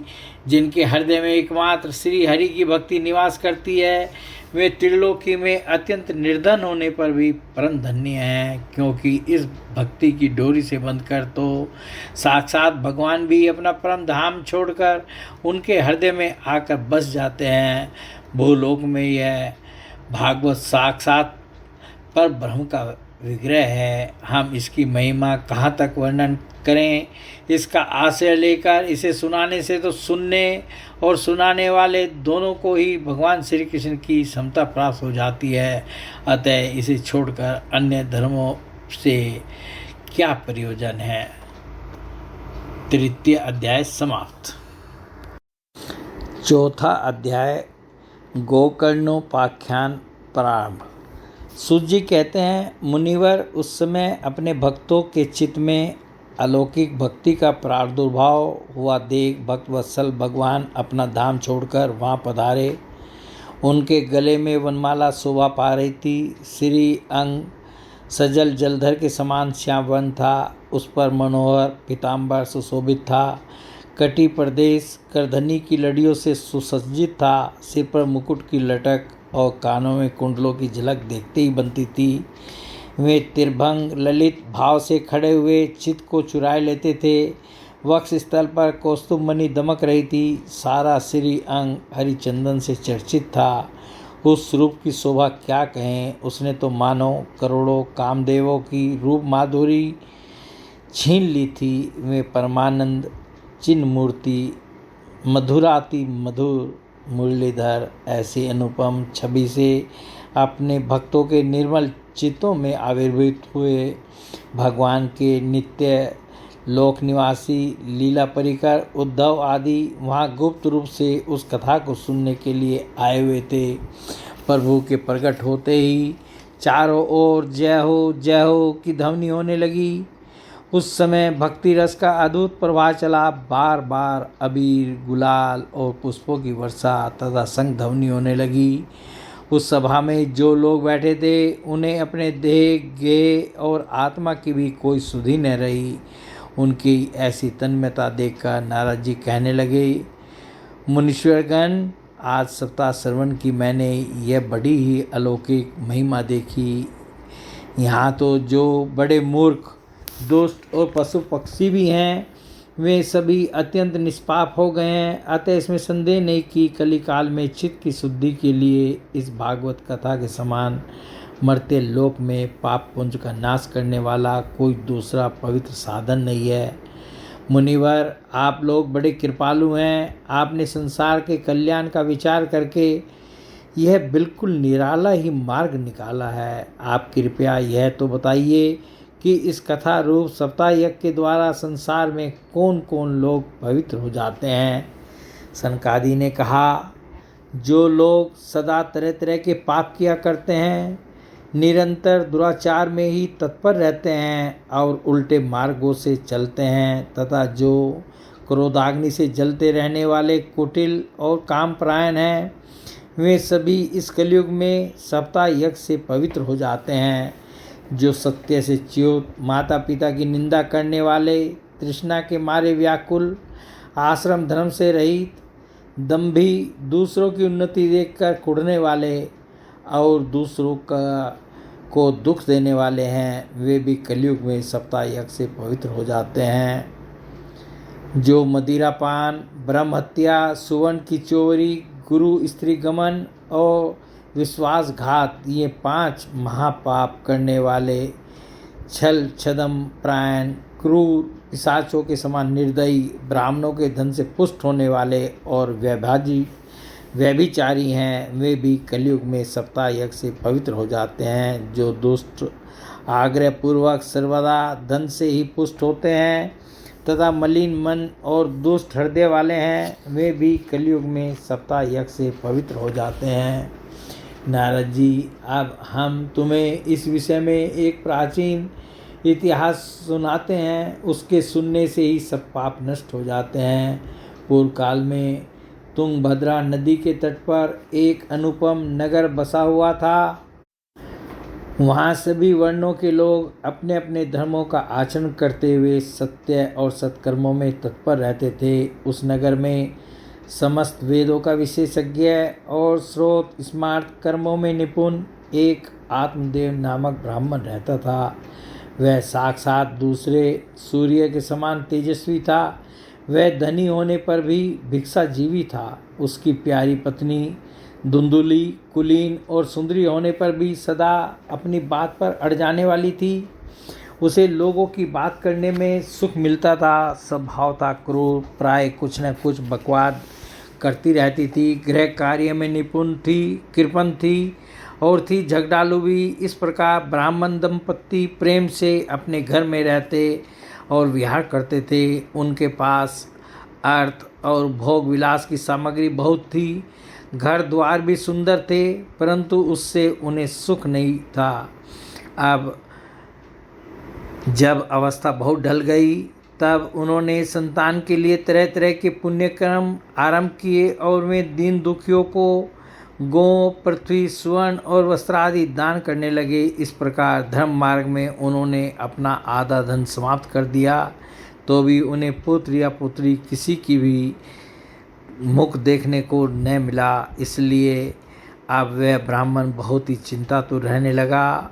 एक दिन वह ब्राह्मण देवता बहुत दुखी होकर घर से निकलकर वन को चल दिया। दोपहर के समय उसे प्यास लगी, इसलिए वह एक तालाब पर आया। संतान के अभाव के दुख ने उसके शरीर को बहुत सुखा दिया था, इसलिए थक जाने के कारण जल पीकर वह वहीं बैठ गया। 2 घड़ी बीतने पर वहाँ एक सन्यासी महात्मा आए। जब ब्राह्मण देवता ने देखा कि वे जल पी चुके हैं, तब वह उनके पास गया और चरणों में नमस्कार करने के बाद सामने खड़े होकर लंबी लंबी सांसें लेने लगा। सन्यासी ने पूछा, कहो ब्राह्मण देवता, रोते क्यों हो? ऐसी तुम्हें क्या भारी चिंता है? तुम जल्दी ही मुझे अपने दुख का कारण बताओ। ब्राह्मण ने कहा, महाराज, मैं अपने पूर्व जन्म के पापों से संचित दुख का क्या वर्णन करूं? अब मेरे पितर मेरे द्वारा दी हुई जलांजलि के जल को अपनी चिंता जनित सांस से कुछ गर्म करके पीते हैं। देवता और ब्राह्मण मेरा दिया हुआ प्रसन्न मन से स्वीकार नहीं करते। संतान के लिए मैं इतना दुखी हो गया हूँ कि मुझे सब सुना ही सुना दिखाई देता है। मैं प्राण त्याग के लिए यहाँ आया हूँ। संतानहीन जीवन को धिक्कार है, संतानहीन गृह को धिक्कार है, संतानहीन धन को धिक्कार है और संतानहीन कुल को धिक्कार है। मैं जिस गाय को पालता हूँ वह भी सर्वथा बांझ हो जाती है। जो पेड़ लगाता हूँ उस पर भी फल फूल नहीं लगते। मेरे घर में जो फल आता है वह भी बहुत जल्दी सड़ जाता है। जब मैं ऐसा अभागा और पुत्रहीन हूँ, तब फिर इस जीवन को ही रखकर मुझे क्या करना है? यूँ कहकर वह ब्राह्मण दुख से व्याकुल हो उन सन्यासी महात्मा के पास फूट फूट कर रोने लगा। तब उन यतिवर के हृदय में बड़ी करुणा उत्पन्न हुई। वे योगनिष्ठ थे। उन्होंने उसके ललाट की रेखाएं देखकर सारा वृत्तांत जान लिया और फिर उसे विस्तार पूर्वक कहने लगे। सन्यासी ने कहा, ब्राह्मण देवता, इस प्रजा प्राप्ति का मोह त्याग दो। कर्म की गति प्रबल है। विवेक का आश्रय लेकर संसार की वासना छोड़ दो।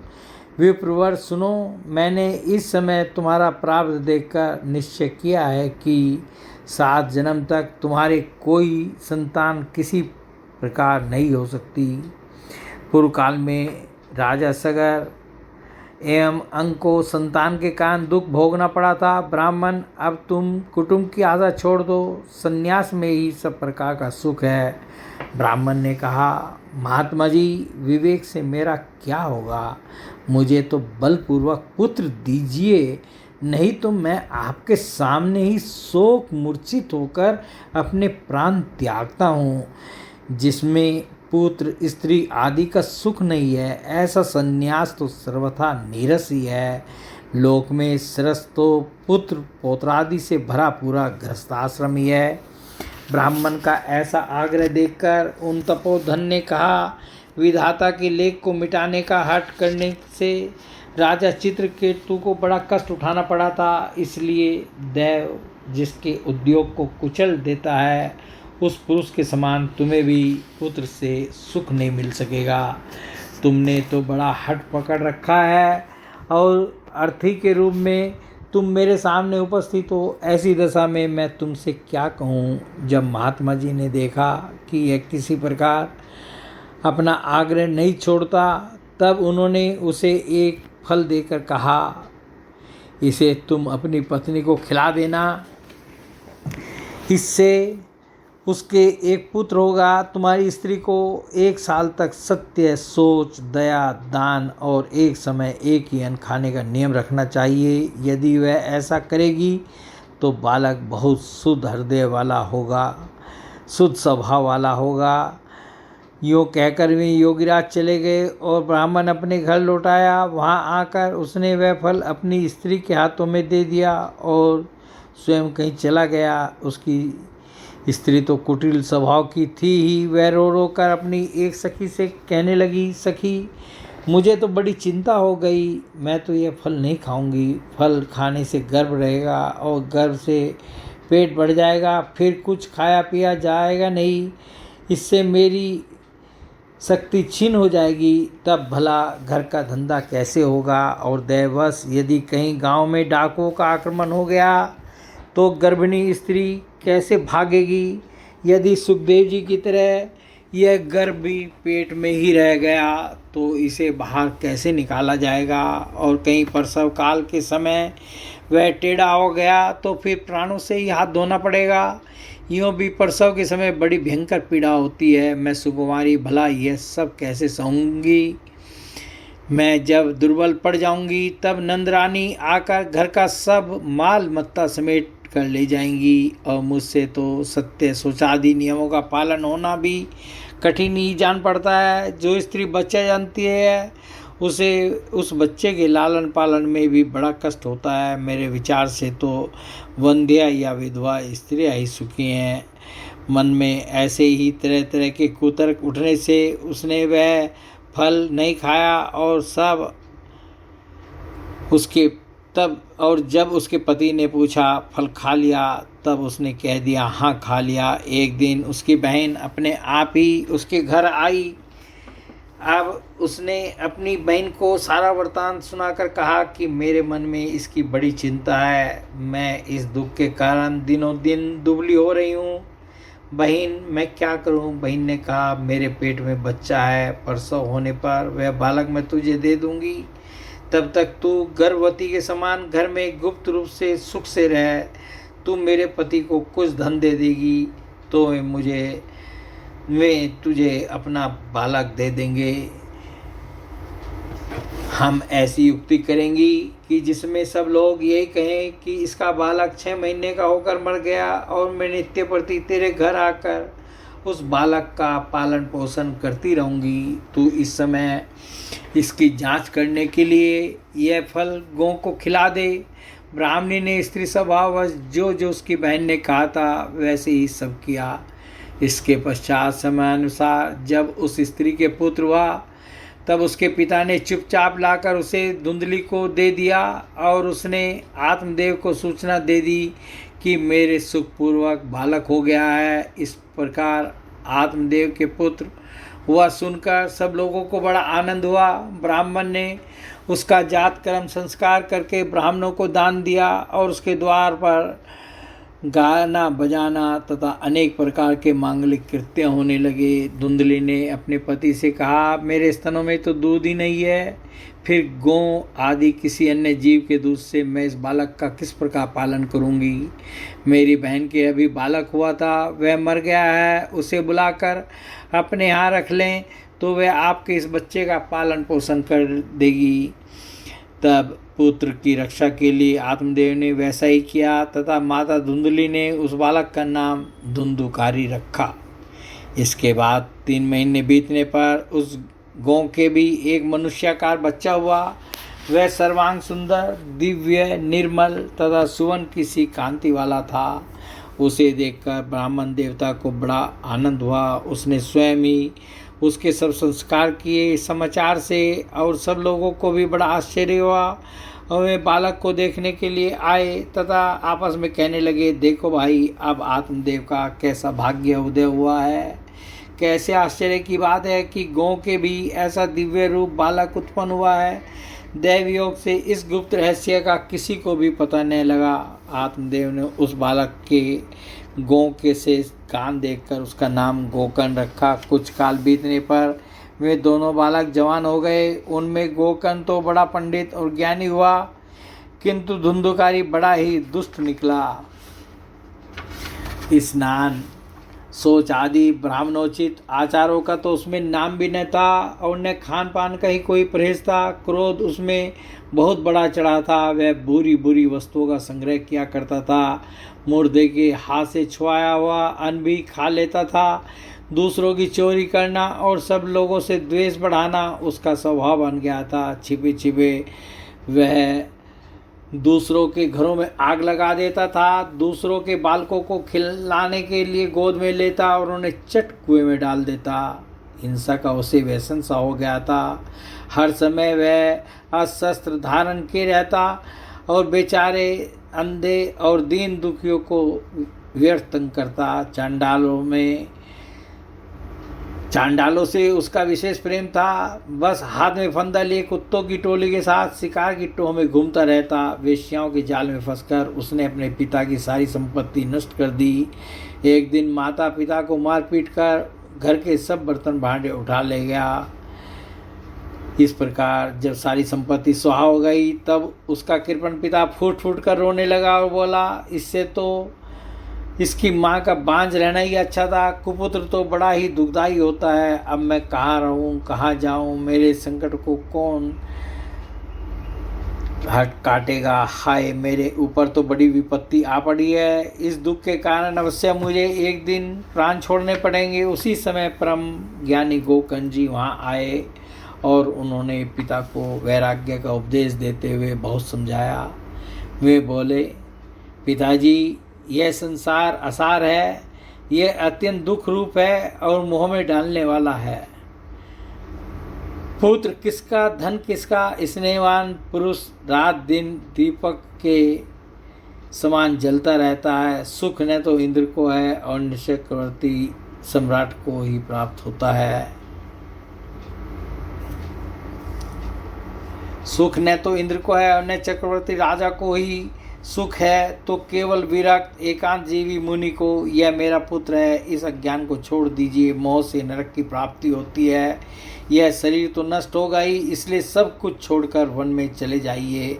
गोकर्ण के वचन सुनकर आत्मदेव वन में जाने के लिए तैयार हो गया और उनसे कहने लगा, बेटा, वन में रहकर मुझे क्या करना चाहिए, यह मुझसे विस्तार पूर्वक कहो। मैं बड़ा मूर्ख हूँ। अब तक क्रमवश इसने पास में बंधा हुआ अपंग की भांति इस घर रूप अंधेरे कुएं में ही पड़ा रहा हूँ। तुम बड़े दयालु हो, इससे मेरा उद्धार करो। गोकर्ण ने कहा, पिताजी, यह शरीर हड्डी, मांस और रुधिर का पिंड है। इसे आप मैं मानना छोड़ दें और स्त्री पुत्र आदि को अपना कभी न माने। इस संसार को रात दिन क्षण भंगुर देखें।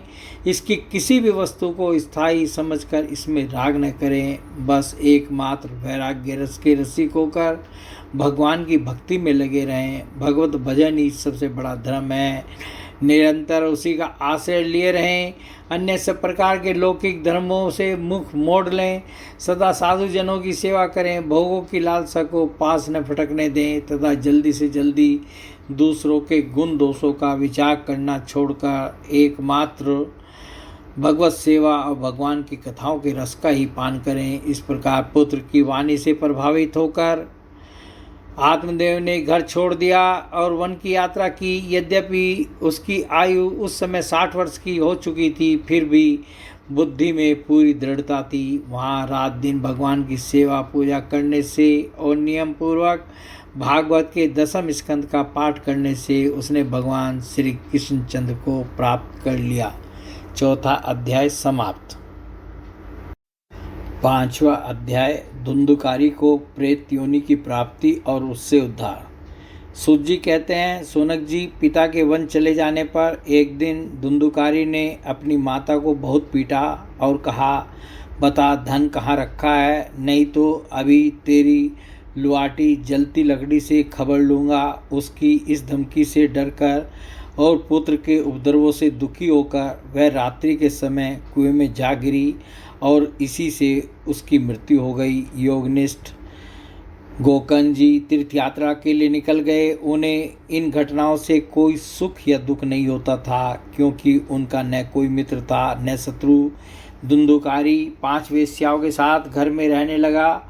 उनके लिए भोग सामग्री जुटाने की चिंता ने उसकी बुद्धि नष्ट कर दी और वह नाना प्रकार के अत्यंत क्रूर कर्म करने लगा। एक दिन उन उल्टाओं ने उससे बहुत से गहने मांगे। वह तो काम से अंधा हो रहा था, मौत की उसे कभी याद नहीं आती थी। बस उन्हें जुटाने के लिए वह घर से निकल पड़ा। वह जहाँ तहाँ से बहुत सा धन चुरा कर घर लौट आया तथा उन्हें कुछ सुंदर वस्त्र और आभूषण ला कर दिए। चोरी का बहुत माल देखकर रात्रि के समय स्त्रियों ने विचार किया कि यह नित्य ही चोरी करता है, इसलिए इसे किसी दिन अवश्य राजा पकड़ लेगा। राजा यह सारा धन छीनकर इसे निश्चय ही प्राण दंड देगा। जब एक दिन इसे मरना ही है, तब हम ही धन की रक्षा के लिए गुप्त रूप से इसको क्यों न मार डालें। इसे मारकर हम इसका माल मत्ता लेकर जहाँ कहीं चली जाएंगी, ऐसा निश्चय कर उन्होंने सोए हुए धुंधुकारी को रस्सियों से कस दिया और उसके गले में फांसी लगाकर उसे मारने का प्रयत्न किया। इससे जब वह जल्दी न मरा तो उन्हें बड़ी चिंता हुई। तब उन्होंने उसके मुख पर बहुत से दहकते अंगारे डाले। इससे वह अग्नि की लपटों से बहुत छटपटा कर मर गया। उन्होंने उसके शरीर को एक गड्ढे में डालकर गाड़ दिया। सच है, स्त्रियां प्राय बड़ी दुसासी होती हैं। उनके इस कृत्य का किसी को भी पता न चला। लोगों के पूछने पर कह देती थी कि हमारे प्रियतम पैसे के लोभ से अब की बार कहीं दूर चले गए हैं, इसी वर्ष के अंदर लौट आएंगे। बुद्धिमान पुरुष को दुष्ट स्त्रियों का कभी विश्वास नहीं करना चाहिए। जो मूर्ख इनका विश्वास करता है उसे दुखी होना पड़ता है। इनकी वाणी तो अमृत के समान कामियों के हृदय में रस का संचार करती है, किंतु हृदय छुरे की धार के समान तीक्ष्ण होता है। भला इन स्त्रियों का कौन प्यारा है। वे कुलटाएं धुंधुकारी की सारी संपत्ति समेटकर वहाँ से चंपत हो गई। उनके ऐसे न जाने कितने पति थे और धुंधुकारी अपने कुकर्मों के कारण भयंकर प्रेत हुआ। वह बवंडर के रूप में सर्वदा 10 दिशाओं में भटकता रहता था तथा शीत घाम से संतप्त और भूख प्यास से व्याकुल होने के कारण हा देव चिल्लाता रहता था, परंतु उसे कहीं भी कोई आश्रय न मिला। कुछ काल बीतने पर गोकर्ण ने भी लोगों के मुख से धुंधुकारी की मृत्यु का समाचार सुना। तब उसे अनाथ समझकर उन्होंने उसका गया जी में श्राद्ध किया और भी जहाँ जहाँ में जाते थे उसका श्राद्ध अवश्य करते थे। इस प्रकार घूमते घूमते गोकर्ण जी अपने नगर में आए और रात्रि के समय दूसरों की दृष्टि से बचकर सीधे अपने घर के आंगन में सोने के लिए पहुँचे। वहाँ अपने भाई को सोया देख आधी रात के समय धुंधुकारी ने अपना बड़ा विकट रूप दिखाया। वह कभी भेड़ा, कभी हाथी, कभी भैंसा, कभी इंद्र और कभी अग्नि का रूप धारण करता, अंत में वह मनुष्य के आकार में प्रकट हुआ।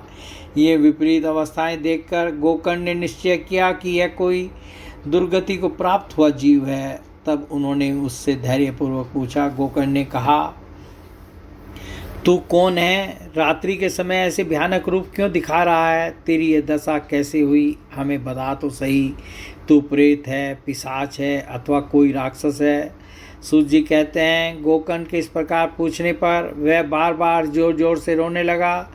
उसमें बोलने की शक्ति नहीं थी, इसलिए उसने केवल संकेत मात्र किया। तब गोकर्ण ने अंजलि में जल लेकर उसे अभिमंत्रित करके उस पर छिड़का। इससे उसके पापों का कुछ शमन हुआ और वह इस प्रकार कहने लगा। प्रेत बोला, मैं तुम्हारा भाई हूँ, मेरा नाम है धुंधुकारी। मैंने अपने ही दोष से अपना ब्राह्मणत्व नष्ट कर दिया। मेरे कुकर्मों की गिनती नहीं की जा सकती। मैं तो महान अज्ञान में चक्कर काट रहा था। इसी से मैंने लोगों की बड़ी हिंसा की। अंत में उल्टा स्त्रियों ने मुझे तड़पा कर मार डाला। इसी से अब प्रेत योनि में पड़कर यह दुर्दशा भोग रहा हूँ। अब दैववश कर्म फल का उदय होने से मैं केवल वायु भक्षण करके जी रहा हूँ। भाई, तुम दया के समुद्र हो, अब किसी प्रकार जल्दी ही मुझे इस योनि से छुड़ाओ। गोकर्ण ने धुंधुकारी की सारी बातें सुनी और तब उससे बोले। गोकर्ण ने कहा, भाई, मुझे इस बात का बड़ा आश्चर्य है। मैंने तुम्हारे लिए विधि पूर्वक गया जी में पिंडदान किया, फिर भी तुम प्रेत योनि से मुक्त कैसे नहीं हुए? यदि गया श्राद्ध से भी तुम्हारी मुक्ति नहीं हुई, तब इसका और कोई उपाय ही नहीं है। अच्छा, तुम सब बात खोल कर कहो, मुझे अब क्या करना चाहिए? प्रेत ने कहा, मेरी मुक्ति सैकड़ों गया श्राद्ध करने से भी नहीं हो सकती। अब तुम इसका कोई और उपाय सोचो। प्रेत की यह बात सुनकर गोकर्ण को बड़ा आश्चर्य हुआ। वे कहने लगी, यदि सैकड़ों गया श्राद्धों से भी तुम्हारी मुक्ति नहीं हो सकती, तब तो तुम्हारी मुक्ति असंभव ही है। अच्छा, अभी तो तुम निर्भय होकर अपने स्थान पर रहो। मैं विचार करके तुम्हारी मुक्ति के लिए कोई दूसरा उपाय करूँगा। गोकर्ण की आज्ञा पाकर धुंधुकारी वहाँ से अपने स्थान पर चला आया। इधर गोकर्ण ने रात भर विचार किया, तब भी उन्हें कोई उपाय नहीं सूझा। प्रातःकाल उनको आया देख लोग प्रेम से उनसे मिलने आए। तब गोकर्ण ने रात में जो कुछ जिस प्रकार हुआ था वह सब उन्हें सुना दिया। उनमें जो लोग विद्वान, योगनिष्ठ, ज्ञानी और वेदज्ञ थे, उन्होंने भी अनेकों शास्त्रों को उलट पुलट कर देखा, तो भी उसकी मुक्ति का कोई उपाय न मिला। तब सबने यही निश्चय किया कि इस विषय में सूर्य नारायण जो आज्ञा करें वही करना चाहिए। अतः गोकर्ण ने अपने तपोबल से सूर्य की गति को रोक दिया। उन्होंने स्तुति की, भगवान, आप सारे संसार के साक्षी हैं, मैं आपको नमस्कार करता हूँ। आप मुझे कृपा करके धुंधुकारी की मुक्ति का साधन बताइए। गोकर्ण की प्रार्थना सुनकर सूर्यदेव ने दूर से स्पष्ट शब्दों में कहा, श्रीमद् भागवत से मुक्ति हो सकती है, इसलिए तुम उसका सप्ताह पारायण करो। सूर्य का यह धर्म्य वचन वहाँ सभी ने सुना। तब सबने यही कहा कि प्रयत्न पूर्वक ये करो। है भी यह साधन बहुत सरल। अतः गोकर्ण जी भी तदनुसार निश्चय करके कथा सुनाने के लिए तैयार हो गए। देश और गांवों से अनेकों लोग कथा सुनने के लिए आए। बहुत से लंगड़े, लूले, अंधे, बूढ़े और मंदबुद्धि पुरुष भी अपने पापों की निवृत्ति के उद्देश्य से वहां आ पहुँचे। इस प्रकार वहां इतनी भीड़ हो गई कि उसे देखकर देवताओं को भी आश्चर्य होता था। जब गोकर्ण जी व्यास गद्दी पर बैठकर कथा कहने लगे, तब वह प्रेत भी वहां आ पहुंचा और इधर उधर बैठने के लिए स्थान ढूंढने लगा। इतने में ही उसकी दृष्टि एक सीधे रखे हुए 7 गांठ के बांस पर पड़ी। उसी के नीचे के छिद्र में घुसकर वह कथा सुनने के लिए बैठ गया। वायु रूप होने के कारण वह बाहर कहीं बैठ नहीं सकता था, इसलिए बांस में घुस गया। गोकर्ण जी ने एक वैष्णव ब्राह्मण को मुख्य श्रोता बनाया और प्रथम स्कंद से ही स्पष्ट स्वर में कथा सुनानी आरंभ कर दी। सायंकाल में जब कथा को विश्राम दिया गया, तब एक बड़ी विचित्र बात हुई। वहाँ सभासदों के देखते देखते उस बांस की एक गांठ तड़ तड़ शब्द करती फट गई। इसी प्रकार दूसरे दिन सायंकाल में दूसरी गांठ फटी और तीसरे दिन उसी समय तीसरी। इस प्रकार 7 दिनों में 7 गांठों को फोड़कर धुंधुकारी 12 स्कंदों के सुनने से पवित्र होकर प्रेत योनि से मुक्त हो गया और दिव्य रूप धारण करके सबके सामने प्रकट हुआ। उसका मेघ के समान श्याम शरीर पीताम्बर और तुलसी की मालाओं से सुशोभित था तथा सिर पर मनोहर मुकुट और कानों में कमनीय कुंडल झिलमिला रहे थे। उसने तुरंत अपने भाई गोकर्ण को प्रणाम करके कहा, भाई तुमने कृपा करके मुझे प्रेत योनि की यातनाओं से मुक्त कर दिया। यह प्रेत पीड़ा का नाश करने वाली श्रीमद् भागवत की कथा धन्य है तथा श्री कृष्णचंद्र के धाम की प्राप्ति कराने वाला इसका सप्ताह पारायण भी धन्य है। जब सप्ताह श्रवण का योग लगता है तब सब पाप थर्रा उठते हैं कि अब यह भागवत की कथा जल्दी ही हमारा अंत कर देगी। जिस प्रकार आग गीली सूखी छोटी बड़ी सब तरह की लकड़ियों को जला डालती है, उसी प्रकार यह सप्ताह श्रवण मन वचन और कर्म द्वारा किए हुए नए पुराने छोटे बड़े सभी प्रकार के पापों को भस्म कर देती है। विद्वानों ने देवताओं की सभा में कहा है कि जो लोग इस भारतवर्ष में श्रीमद् भागवत की कथा नहीं सुनते उनका जन्म व्यर्थ ही है। भला मोहपूर्वक लालन पालन करके यदि इस अनित्य शरीर को हष्ट पुष्ट और बलवान भी बना लिया तो भी श्रीमद् भागवत की कथा सुने बिना इससे क्या लाभ हुआ। अस्थियां ही इस शरीर के आधार स्तंभ हैं। नस नाड़ी रूप रस्सियों से यह बंधा हुआ है। ऊपर से इस पर मांस और रक्त थोप कर इसे चर्म से मंड दिया गया है। इसके प्रत्येक अंग में दुर्गंध आती है क्योंकि है तो यह मलमूत्र का भांड ही। वृद्धावस्था और शोक के कारण यह परिणाम में दुख में आई है। रोगों का तो घर ही ठहरा। यह निरंतर किसी न किसी कामना से पीड़ित रहता है, कभी इसकी तृप्ति नहीं होती। इसे धारण किए रहना भी एक भारी है। इसके रोम रोम में दोष भरे हुए हैं और नष्ट होने में इसे एक क्षण भी नहीं लगता। अंत में यदि इसे गाड़ दिया जाता है तो इसके कीड़े बन जाते हैं। कोई पशु खा जाता है तो यह विष्टा हो जाता है और अग्नि में जला दिया जाता है तो भस्म की ढेरी हो जाता है। ये 3 ही इसकी गतियाँ बताई गई हैं। ऐसे ऐसे शरीर से मनुष्य अविनाशी फल देने वाला काम क्यों नहीं बना लेता। जो अन्न प्रातःकाल पकाया जाता है वह सायंकाल तक बिगड़ जाता है, फिर उसी के रस से पुष्ट हुए शरीर की नित्यता कैसी। इस लोक में सप्ताह श्रवण करने से भगवान की शीघ्र ही प्राप्ति हो सकती है। अतः सब प्रकार के दोषों की निवृत्ति के लिए एकमात्र यही साधन है। जो लोग भागवत की कथा से वंचित हैं वे तो जल में बुदबुदे और जीवों में मच्छरों के समान केवल मरने के लिए ही पैदा होते हैं। भला जिसके प्रभाव से जड़ और सूखे हुए बांस की गांठें फट सकती हैं, उस भागवत कथा का श्रवण करने से चित्त की गांठों का खुल जाना कौन बड़ी बात है। सप्ताह श्रवण करने से मनुष्य के हृदय की गांठ खुल जाती है, उसके समस्त संशय छिन्न भिन्न हो जाते हैं और सारे कर्म छिन्न हो जाते हैं। यह भागवत कथा रूप तीर्थ संसार के कीचड़ को धोने में बड़ा ही पटु है। विद्वानों का कथन है कि जब यह हृदय में स्थित हो जाता है तब मनुष्य की मुक्ति निश्चित ही समझनी चाहिए। जिस समय धुंधुकारी ये सब बातें कह रहा था, जिसके लिए वैकुंठवासी पार्षदों के सहित एक विमान उतरा, उससे सब और मंडलाकार प्रकाश फैल रहा था। सब लोगों के सामने ही धुंधुकारी उस विमान पर चढ़ गया। तब उस विमान पर आए हुए पार्षदों को देखकर उनसे गोकर्ण ने यह बात कही। गोकर्ण ने पूछा, भगवान के प्रिय पार्षदों, यहाँ हमारे अनेकों शुद्ध हृदय श्रोतागण हैं, उन सब के लिए आप लोग एक साथ बहुत से विमान क्यों नहीं लाए। हम देखते हैं कि यहाँ सभी ने समान रूप से कथा सुनी है, फिर फल में इस प्रकार का भेद क्यों हुआ, यह बताइए। भगवान के सेवकों ने कहा, हे मानद, इस फल भेद का कारण इनके श्रवण का भेद ही है। यह ठीक है कि श्रवण तो सबने समान रूप से ही किया है, किंतु इसके जैसा मनन नहीं किया। इसी से एक साथ भजन करने पर भी उसके फल में भेद रहा। इस प्रेत ने 7 दिनों तक निराहार रहकर श्रवण किया था तथा सुने हुए विषय का स्थिर चित्त से यह खूब मनन निध्यासाधन भी करता रहता था। जो ज्ञान दृढ़ नहीं होता वह व्यर्थ हो जाता है। इसी प्रकार ध्यान न देने से, श्रवण का, संदेह से, मंत्र का और चित्त के इधर उधर भटकते रहने से जप का भी कोई फल नहीं होता।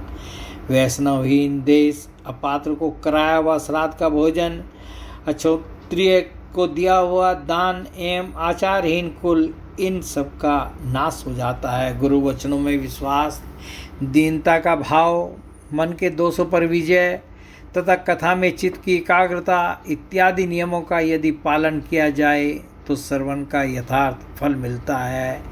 यदि ये श्रोता फिर से श्रीमद् भागवत की कथा सुने तो निश्चय ही सबको वैकुंठ की प्राप्ति होगी। और गोकर्ण जी, आपको तो भगवान स्वयं आकर गोलोक धाम में ले जाएंगे। यूँ कहकर वे सब पार्षद हरि कीर्तन करते वैकुंठ लोक को चले गए। श्रावण मास में गोकर्ण जी ने फिर उसी प्रकार सप्ताहक्रम से कथा कही और उन श्रोताओं ने उसे फिर सुना। नारद जी, इस कथा की समाप्ति पर जो कुछ हुआ वह सुनिए। वहाँ भक्तों से भरे हुए विमानों के साथ भगवान प्रकट हुए। सब ओर से खूब जय जयकार और नमस्कार की ध्वनियाँ होने लगी। भगवान स्वयं हर्षित होकर अपने पांचजन्य संघ की ध्वनि करने लगे और उन्होंने गोकर्ण को हृदय से लगाकर अपने ही समान बना लिया। उन्होंने क्षण भर में ही अन्य सब श्रोताओं को भी मेघ के समान श्याम वर्ण, रेशमी पीताम्बरधारी तथा किरीट और कुंडलादि से विभूषित कर दिया। उस गांव में कुत्ते और चांडाल पर्यंत जितने भी जीव थे वे सभी गोकर्ण जी की कृपा से विमानों पर चढ़ा लिए गए तथा जहाँ योगी जन जाते हैं उस भगवत धाम में वे भेज दिए गए। इस प्रकार भक्तवत्सल भगवान श्री कृष्ण कथा श्रवण से प्रसन्न होकर गोकर्ण जी को साथ ले अपने ग्वाल बालों के प्रिय गोलोक धाम में चले गए। पूर्व काल में जैसे अयोध्यावासी भगवान श्री राम के साथ साकेत धाम सिधारे थे, उसी प्रकार भगवान श्री कृष्ण उन सब को योगी दुर्लभ गोलोक धाम ले गए, जिस लोक में सूर्य, चंद्रमा और सिद्धों की भी कभी गति नहीं हो सकती। उसमें वे श्रीमद् भागवत श्रवण करने से चले गए। नारद जी, सप्ताह यज्ञ के द्वारा कथा श्रवण करने से आप जैसा उज्जवल फल संचित होता है उसके विषय में हम आपसे क्या कहें। अजी, जिन्होंने अपने कंठपुट से गोकर्ण जी की कथा के एक अक्षर का भी पान किया था वे फिर माता के गर्भ में नहीं आए। जिस गति को लोग वायु, जल या पत्ते खाकर, शरीर सुखाने से, बहुत काल तक घोर तपस्या करने से और योगाभ्यास से भी नहीं पा सकते, उसे वे सप्ताह श्रवण से सहज में ही प्राप्त कर लेते हैं। इस परम पवित्र इतिहास का पाठ चित्रकूट पर विराजमान मुनीश्वर सांडिल्य भी ब्रह्मानंद में मग्न होकर करते रहते हैं। यह कथा बड़ी ही पवित्र है, एक बार के श्रवण से ही समस्त पाप राशि को भस्म कर देती है और यदि इसका श्राद्ध के समय पाठ किया जाए तो इससे पितृगण को बड़ी तृप्ति होती है और नित्य पाठ करने से मोक्ष की प्राप्ति होती है। छठा अध्याय, सप्ताह यज्ञ की विधि। श्री सनकादि कहते हैं, नारद जी, अब हम आपको सप्ताह श्रवण की विधि बताते हैं। यह विधि प्राय लोगों की सहायता और धन से साध्य कही गई है। पहले तो यत्नपूर्वक ज्योतिषी को बुलाकर मुहूर्त पूछना चाहिए तथा विवाह के लिए जिस प्रकार धन का प्रबंध किया जाता है उस प्रकार ही धन की व्यवस्था इसके लिए करनी चाहिए। कथा आरंभ करने में भाद्रपद, आश्विन, कार्तिक, मार्गशीर्ष, आषाढ़ और श्रावण, ये 6 महीने श्रोताओं के लिए मोक्ष की प्राप्ति के कारण हैं। देव ऋषि इन महीनों में भी भद्रा, व्यतिपात आदि कुयोगों को सर्वथा त्याग देना चाहिए तथा दूसरे लोग जो उत्साही हों उन्हें अपना सहायक बना लेना चाहिए। फिर प्रयत्न करके देश देशांतरों में यह संवाद भेजना चाहिए कि यहाँ कथा होगी, सब लोगों को सपरिवार पधारना चाहिए।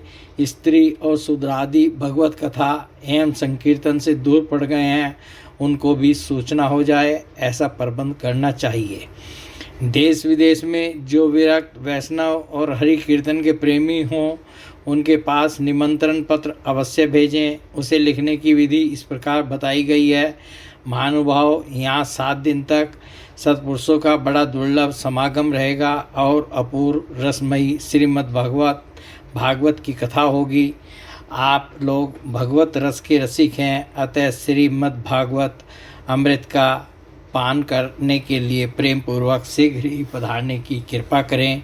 यदि आपको विशेष अवकाश न हो तो भी एक दिन के लिए तो अवश्य ही कृपा करनी चाहिए, क्योंकि यहाँ का तो एक क्षण भी अत्यंत दुर्लभ है। इस प्रकार विनयपूर्वक उन्हें निमंत्रित करें और जो लोग आएँ उनके लिए यथोचित निवास स्थान का प्रबंध करें। कथा का श्रवण किसी तीर्थ में, वन में अथवा अपने घर पर भी अच्छा माना गया है। जहाँ लंबा चौड़ा मैदान हो वहीं कथा स्थल रखना चाहिए। भूमि का शोधन, मार्जन और लेपन करके रंग बिरंगी धातुओं से चौंक पूरे घर की सारी सामग्री उठाकर एक कोने में रख दे। 5 दिन पहले से ही यत्नपूर्वक बहुत से बिछौने के वस्त्र एकत्र कर ले तथा केले के खंभों से सुशोभित एक ऊंचा मंडल तैयार कराए। उसे सब और फल, पुष्प, पत्र और चंदोवे से अलंकृत करे तथा चारों ओर झंडियाँ लगाकर तरह तरह के सामानों से सजा दे। उस मंडप में कुछ ऊंचाई पर 7 विशाल लोकों की कल्पना करे और उनमें विरक्त ब्राह्मणों को बुला कर बैठाए। आगे की ओर उनके लिए वहाँ यथोचित आसन तैयार रखे। इनके पीछे वक्ता के लिए भी एक दिव्य सिंहासन का प्रबंध करे। यदि वक्ता का मुख उत्तर की ओर रहे तो श्रोता पूर्वाभिमुख होकर बैठे, और यदि वक्ता पूर्वाभिमुख रहे तो श्रोता को उत्तर की ओर मुख करके बैठना चाहिए, अथवा वक्ता और श्रोता को पूर्वमुख होकर बैठना चाहिए। देश काल आदि को जानने वाले महानुभावों ने श्रोता के लिए ऐसा ही नियम बताया है, जो वेद शास्त्र की स्पष्ट व्याख्या करने में समर्थ हो, तरह तरह के दृष्टांत दे सकता हो तथा विवेकी और अत्यंत निष्प्रय हो। ऐसे विरक्त और विष्णु भक्त ब्राह्मण को वक्ता बनाना चाहिए। श्रीमद् भागवत के प्रवचन में ऐसे लोगों को नियुक्त नहीं करना चाहिए जो पंडित होने पर भी अनेक धर्मों के चक्कर में पड़े हुए स्त्री लंपट एवं पाखंड के प्रचारक हों। वक्ता के पास ही उसकी सहायता के लिए एक वैसा ही विद्वान और स्थापित करना चाहिए, वह भी सब प्रकार के संशयों की निवृत्ति करने में समर्थ और लोगों को समझाने में कुशल हो। कथा आरंभ के दिन से एक दिन पूर्व व्रत ग्रहण करने के लिए वक्ता को छोक करा लेना चाहिए तथा अरुणोदय के समय सोच से निवृत्त होकर अच्छी तरह स्नान करे और संध्या आदि अपने नित्य कर्मों को संक्षेप से समाप्त करके कथा के विघ्नों के निवृत्ति के लिए गणेश जी का पूजन करे। तदंतर पितृगण का तर्पण कर पूर्व पापों की शुद्धि के लिए प्रायश्चित करे और एक मंडल बनाकर उसमें श्री हरि को स्थापित करे। फिर भगवान श्री कृष्ण को लक्ष्य करके मंत्रोच्चारण पूर्वक क्रमशः षोडशोपचार विधि से पूजन करे और उसके पश्चात प्रदक्षिणा तथा नमस्कार आदि कर इस प्रकार स्तुति करे। करुणा निधान, मैं संसार सागर में डूबा हुआ और बड़ा दीन हूँ। कर्मों के मोह रूपी ग्रह ने मुझे पकड़ रखा है। आप इस संसार सागर से मेरा उद्धार कीजिए। इसके पश्चात धूप दीप आदि सामग्रियों से श्रीमद् भागवत की भी बड़े उत्साह और प्रीतिपूर्वक विधि विधान से पूजा करें। फिर पुस्तक के आगे नारियल रखकर नमस्कार करें और प्रसन्नचित्त से इस प्रकार स्तुति करें। श्रीमद् भागवत के रूप में आप साक्षात श्री कृष्णचंद्र ही विराजमान हैं। नाथ, मैंने भवसागर से छुटकारा पाने के लिए आपकी शरण ली है। मेरा यह मनोरथ आप बिना किसी विघ्न बाधा के सांगोपांग पूरा करें। केशव, मैं आपका दास हूँ। इस प्रकार दीन वचन कहकर फिर वक्ता का पूजन करे, उसे सुंदर वस्त्राभूषणों से विभूषित करे और फिर पूजा के पश्चात उसकी इस प्रकार स्तुति करे। सुख स्वरूप भगवान, आप समझाने की कला में कुशल और सब शास्त्रों में पारंगत हैं। कृपया इस कथा को प्रकाशित करके मेरा अज्ञान दूर करें। फिर अपने कल्याण के लिए प्रसन्नतापूर्वक उसके सामने नियम ग्रहण करे और 7 दिनों तक यथाशक्ति उसका पालन करे। कथा में विघ्न न हो इसके लिए 5 ब्राह्मणों को और वर्ण करे। वे द्वादशाक्षर मंत्र द्वारा भगवान के नामों का जप करें। फिर ब्राह्मणों अन्य विष्णु भक्त एवं कीर्तन करने वालों को नमस्कार करके उनकी पूजा करें और उनकी आज्ञा पाकर स्वयं भी आसन पर बैठ जाएं। जो पुरुष लोक संपत्ति धन घर और पुत्र आदि की चिंता छोड़कर शुद्ध चित्त से केवल कथा में ही ध्यान रखता है उसे इसके श्रवण का उत्तम फल मिलता है। बुद्धिमान वक्ता को चाहिए कि सूर्योदय से कथा आरंभ करके 3:30 पहर तक मध्यम स्वर से अच्छी तरह कथा वाँचे। दोपहर के समय 2 घड़ी तक कथा बंद रखे। उस समय कथा के प्रसंग के अनुसार वैष्णव को भगवान के गुणों का कीर्तन करना चाहिए, व्यर्थ बातें नहीं करनी चाहिए। कथा के समय मलमूत्र के वेग को काबू में रखने के लिए अल्पाहार सुखकारी होता है, इसलिए श्रोता केवल एक ही समय हविष्यान्न भोजन करे। यदि शक्ति हो तो 7 दिन निराहार रहकर कथा सुने अथवा केवल घी या दूध पीकर सुखपूर्वक श्रवण करे अथवा फलाहार या एक समय ही भोजन करे। जिससे जैसा नियम सुविधि से सज सके उसी को कथा श्रवण के लिए ग्रहण करे। मैं तो उपवास की अपेक्षा भोजन करना अच्छा समझता हूँ, यदि वह कथा श्रवण में सहायक हो।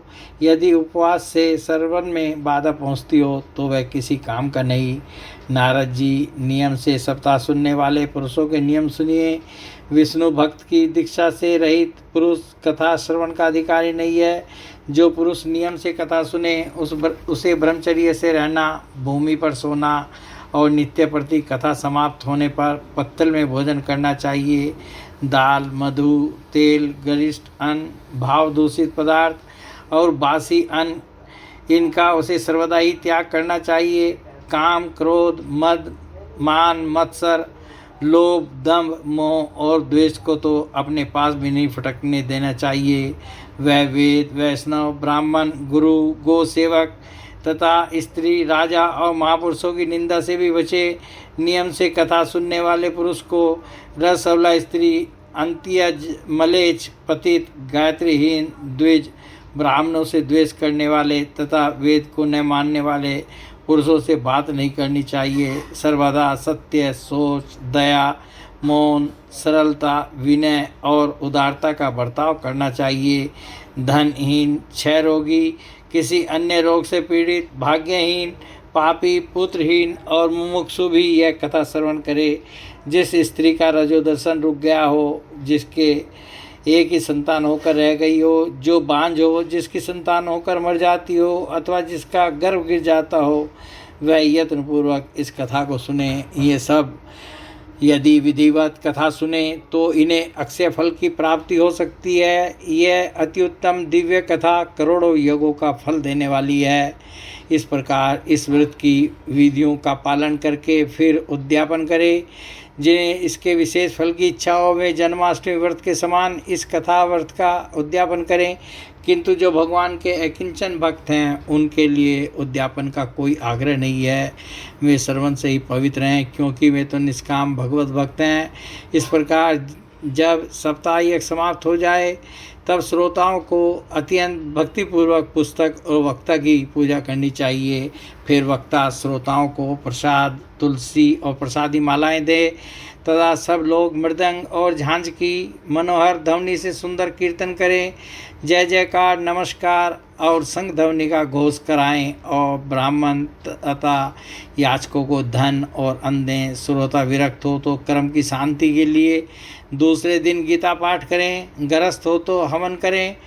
उस हवन में 10वें स्कंद का एक एक श्लोक पढ़कर विधि पूर्वक खीर, मधु, घृत, तिल और अन्नादि सामग्रियों से आहुति दें अथवा एकाग्रचित से गायत्री मंत्र द्वारा हवन करें, क्योंकि तत्वतः यह महाप्राण गायत्री स्वरूप ही है। होम करने की शक्ति न हो तो उसका फल प्राप्त करने के लिए ब्राह्मणों को हवन सामग्री दान करें तथा नाना प्रकार की त्रुटियों को दूर करने के लिए और विधि में फिर जो न्यूनाधिकता रह गई हो उसके दोषों को की शांति के लिए विष्णु सहस्रनाम का पाठ करे, उससे सभी कर्म सफल हो जाते हैं, क्योंकि कोई भी कर्म इससे बढ़कर नहीं है।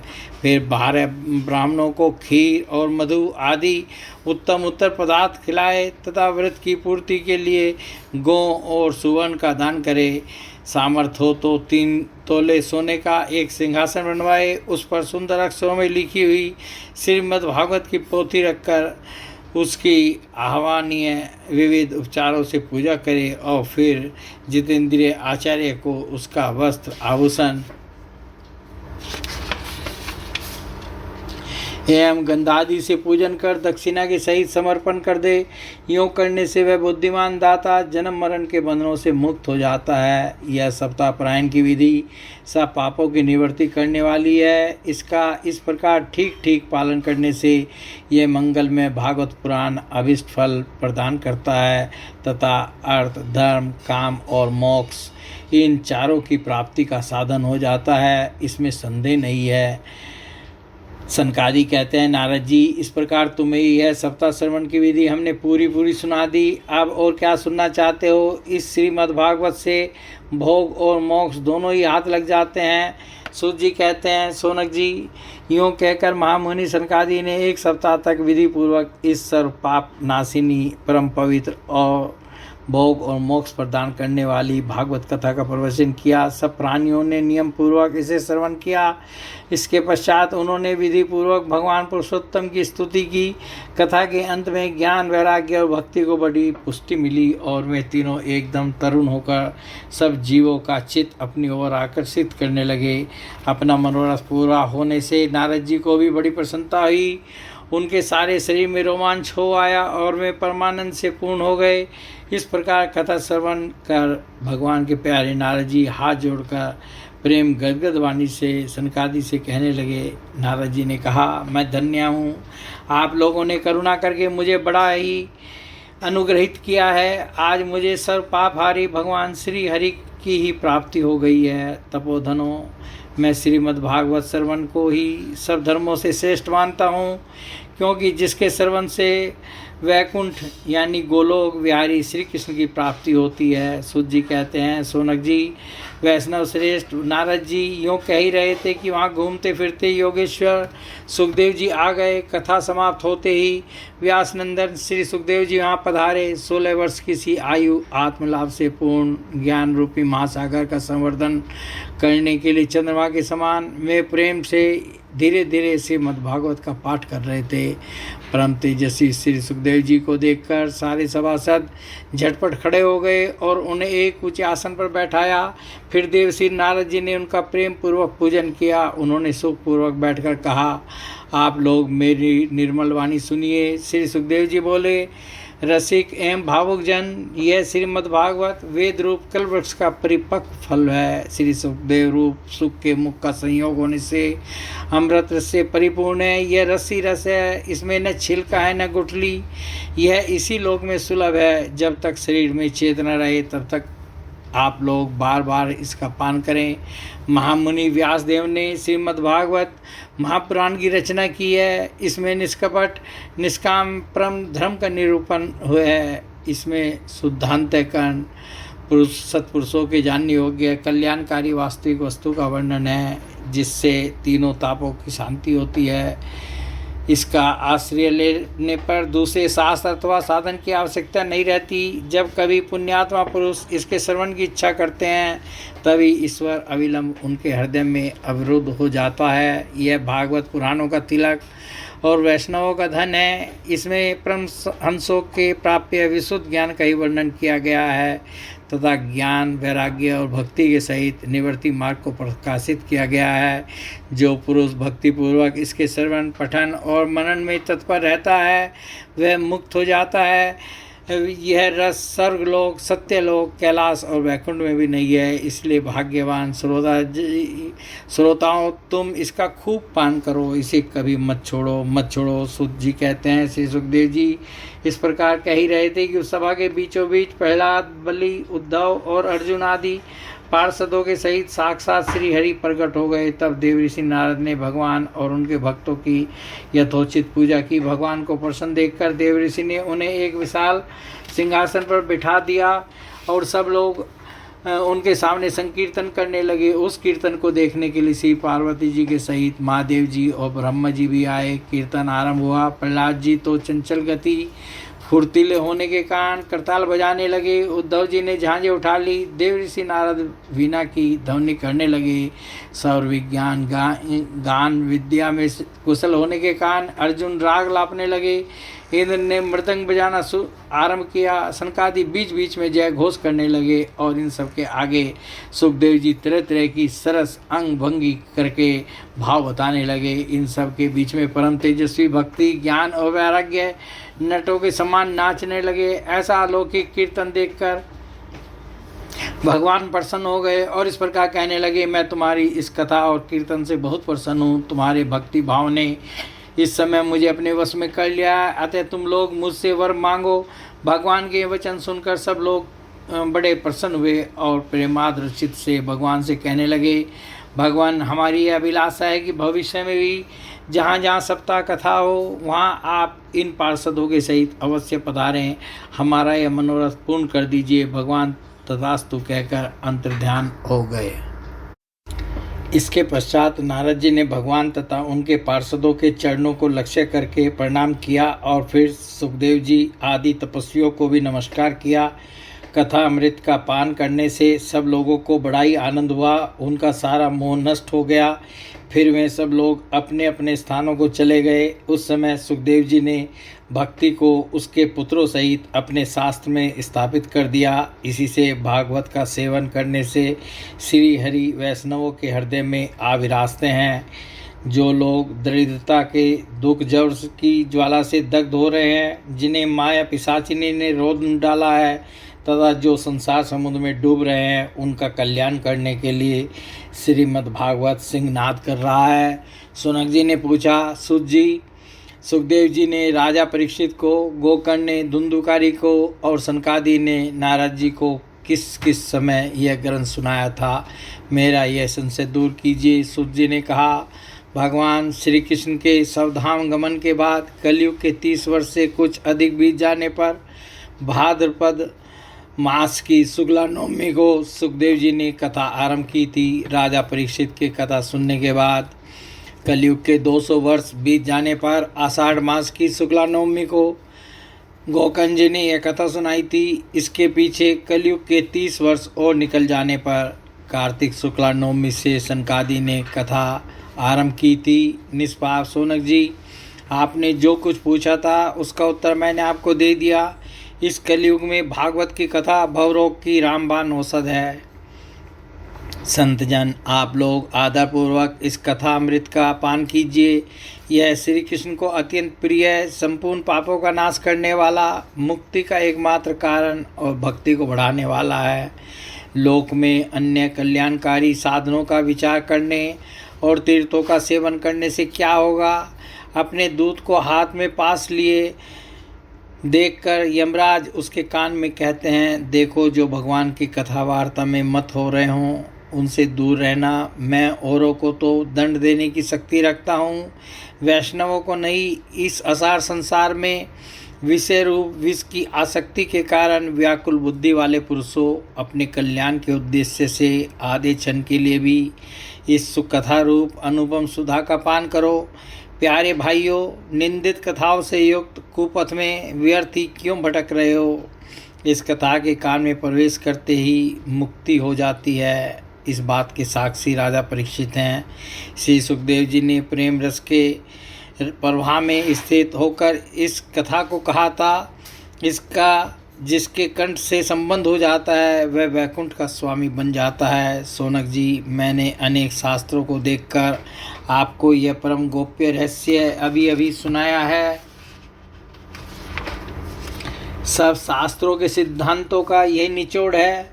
संसार में इस सुख शास्त्र से अधिक पवित्र और कोई वस्तु नहीं है। अतः आप लोग परमानंद की प्राप्ति के लिए इस 12 स्कंद रूप रस का पान करें। जो पुरुष नियम पूर्वक इस कथा का भक्ति भाव से श्रवण करता है और जो शुद्धांत कर्ण भगवत भक्तों के सामने से सुनाता है, वे दोनों ही विधि का पूरा पालन करने के कारण इसका यथार्थ फल पाते हैं। उनके लिए त्रिलोकी में कुछ भी असाध्य नहीं रह जाता। श्रीमद् भागवत महात्म्य समाप्त।